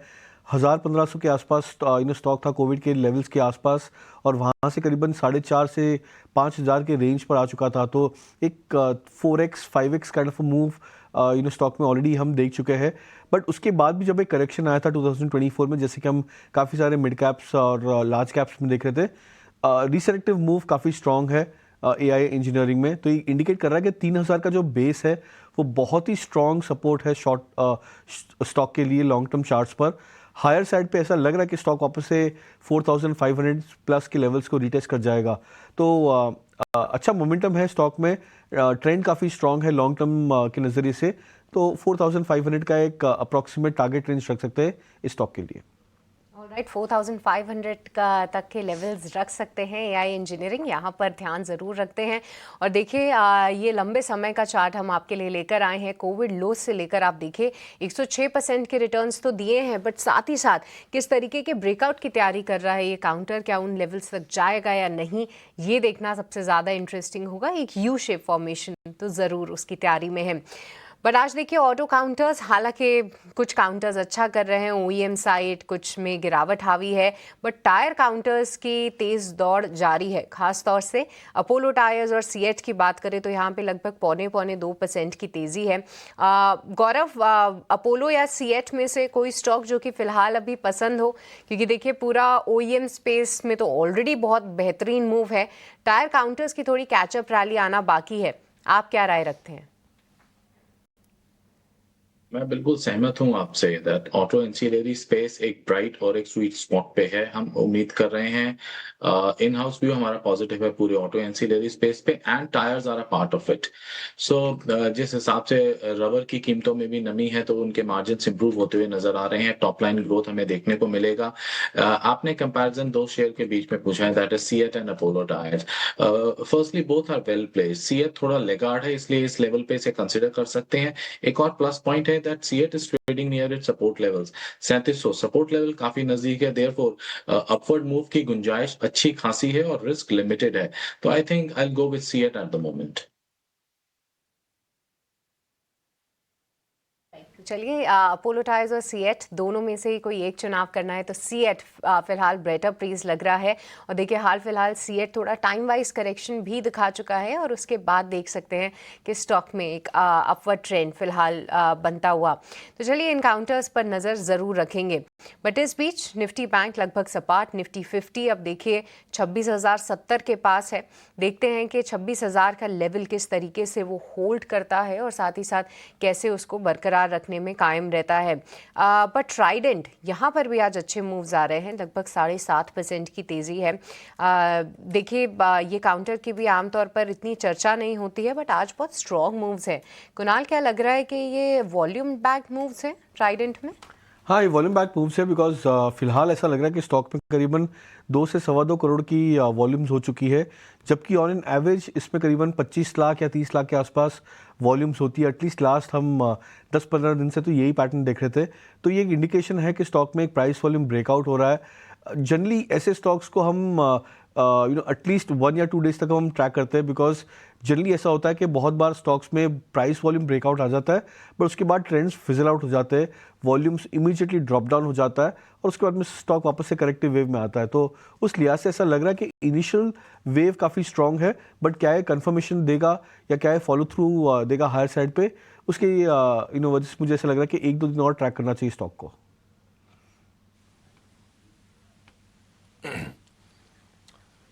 ठीक है, ट्राइडेंट को लेकर ये व्यू हो गया। 7% ऊपर शेयर। एक बार हिंदुस्तान जिंक के शेयर पर फिर से नजर डालिएगा।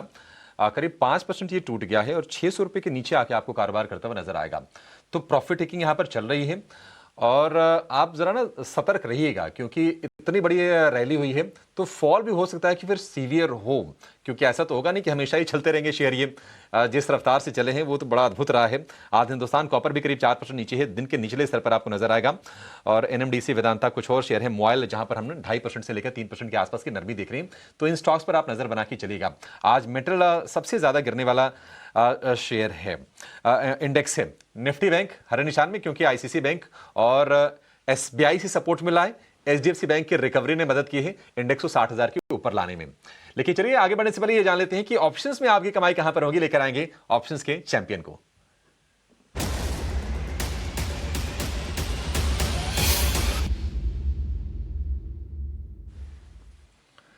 यस सिक्योरिटीज के लक्ष्मीकांत शुक्ला हमारे साथ जुड़ गए हैं। लक्ष्मीकांत जी, बहुत शुक्रिया आपका। Good morning. बताइए कहां पर आपकी नजर गई है बाजार में और कौन सा स्टॉक चुना है आपने इंडेक्स स्ट्रेटजी के लिए ऑप्शंस के? सुप्रभात अभिषेक जी।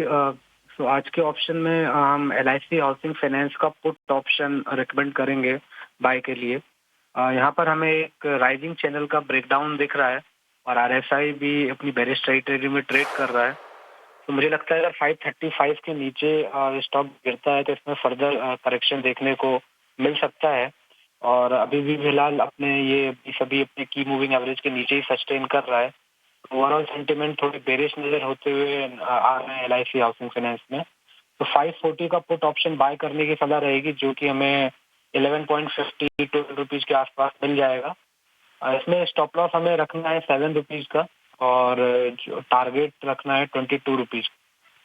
लॉट साइज को देखते हुए जो रिस्क बन रहा है वो है 5,000 रुपीज और अगर टारगेट अचीव होते हैं तो जो मैक्सिमम रिवॉर्ड है वो आता हुआ दे रहा है 10,000 रुपीज का।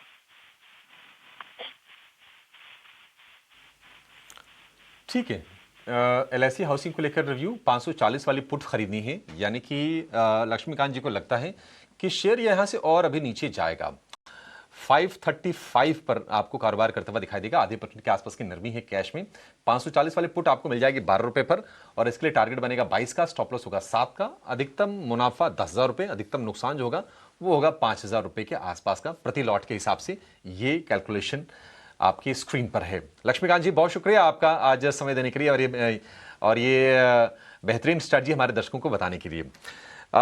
बैंकिंग और फाइनेंशियल में कहां पर एक्शन बन रहा है, जरा उन पर फोकस करते हैं, क्योंकि निफ्टी के मुकाबले रिलेटिव स्ट्रेंथ आपको निफ्टी बैंक में आज नजर आएगी।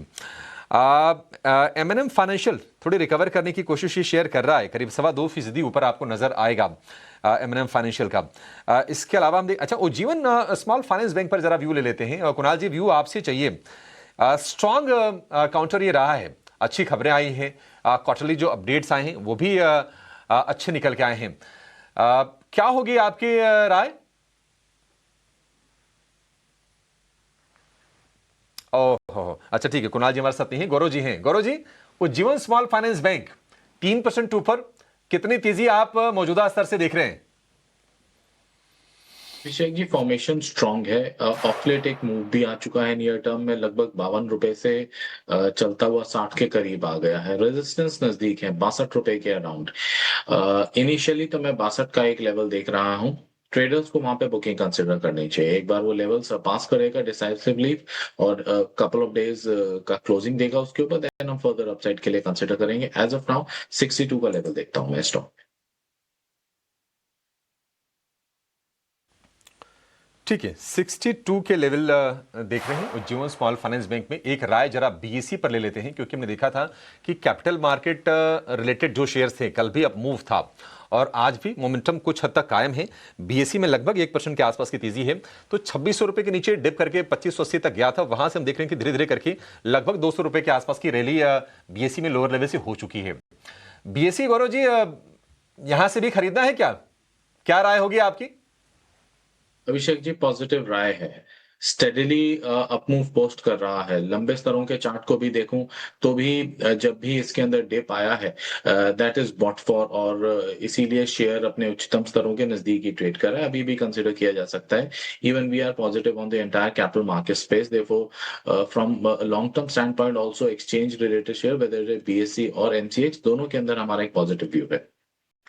तो एमसीएक्स और बीएसई दोनों को लेकर आपका पॉजिटिव नजरिया है। वारी एनर्जीज में आज यहाँ पे तेजी लौटी है। गौरव जी, यहाँ पर वाई भी बढ़े हैं, क्या अब यहाँ से रिकवरी की उम्मीद करनी चाहिए क्या? क्योंकि जब से नए साल में तो लगातार टूट ही रहा था वारी एनर्जीज। बिल्कुल, अपने एक्चुअली प्रीवियस क्वार्टर के नतीजों के बाद से इसके अंदर प्रॉफिट टेकिंग का दौर चालू हुआ था। अभी although there are initial signs, लेकिन stop loss level is very close by. Around 2600 के स्टॉप के साथ हम एक ट्रेडिंग पर्सपेक्टिव से इनिशिएट जरूर कर सकते हैं इन लेवल्स पे 2850 के टारगेट के लिए। एक और स्टॉक है, आज यहाँ पे कमजोरी काफी दिख रही है।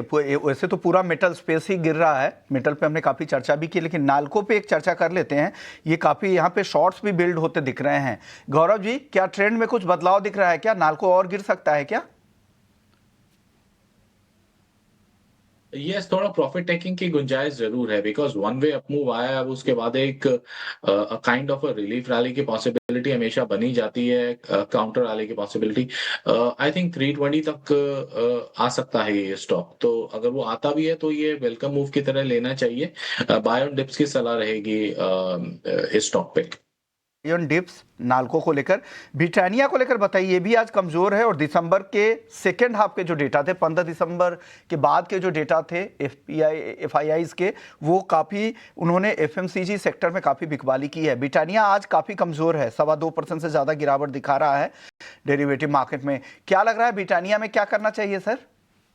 गौरव जी आपसे सवाल। मोहन जी, एक दिग्गज शेयर है ब्रिटानिया FMCG स्पेस का, एंड कल का मूव भी थोड़ा अटपटा ही था। ब्रेकआउट दिया स्टॉक ने और उसके बाद फिजल आउट हुआ और आज अपना डिक्लाइन एक्सटेंड कर रहा है। I think there is bright possibility of some news front here, because generally इस स्टॉक के अंदर इस तरीके के मूव्स आते नहीं हैं। पूरा मूव फिजल आउट कर दिया है। अब यहाँ से further extension of this down move नजर आ रहा है। 5925 5850 तक के लेवल्स भी पॉसिबल हैं इसमें। ऑलराइट, तो चलिए, ब्रिटानिया यहाँ पर लगभग 2% की गिरावट है, बट आज गिरावट का शिकार जितनी ऑयल मार्केटिंग कंपनीज हैं वो भी हो रही हैं। और गौरव जी, मैं देख भी पा रही थी कि जैसे हिंदुस्तान पेट्रोलियम में हाल फिलहाल का ब्रेकआउट था वो सस्टेन नहीं हुआ। पिछले 4 दिन से लगातार गिरावट का शिकार हो रहा है ये काउंटर। और same is the case with BPCL, वहाँ पे भी आप 2% से ज़्यादा की कमज़ोरी देखेंगे। क्या व्यू रखते हैं आप यहाँ पे? क्या अभी भी मौका है इस गिरावट का, किसी को फ़ायदा उठाना चाहिए, या फिर इस ब्रेकआउट में कुछ बहुत ज़्यादा एक्साइटमेंट नहीं दिखा तो अब अपने लॉन्ग्स को काटने का वक्त आ गया है? आई थिंक ये जो ऑनगोइंग मूव चल रहा है क्रूड से वेनेजुएला एपिसोड के बाद, हम रशियन ऑयल अब नहीं ले सकते उसके बाद, तो आई थिंक ये ऑयल एंड गैस स्पेस के लिए ना कहीं एक नेगेटिव चीज है। The dynamics could probably change. So थोड़ा सा वेट एंड वॉच का स्थिति जरूर बना रहेगा for the entire oil and gas space, specially those companies जिनका ज्यादा एक्सपोजर क्रूड से, whether it is refiners and further distributors. Oil marketing companies भी cannot keep their hands of it. तो आई थिंक वो अनसर्टेनिटी का असर यहाँ नजर आ रहा है।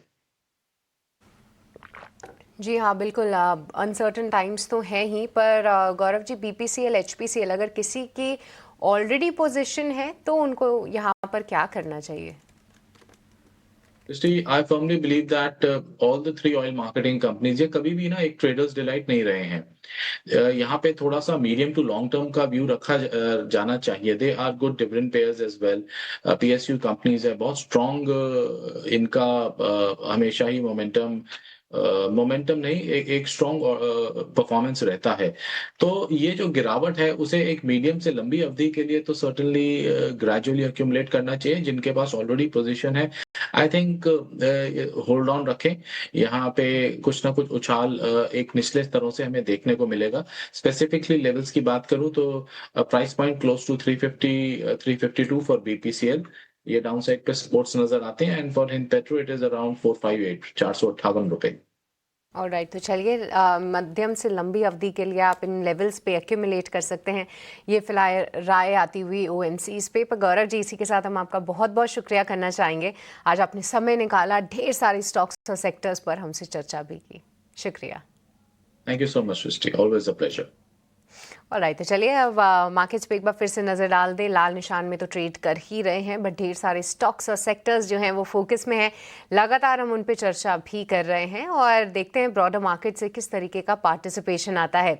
पर चलिए अब आगे बढ़ते हैं और आपको बताते हैं इस वक्त की बड़ी हेडलाइंस।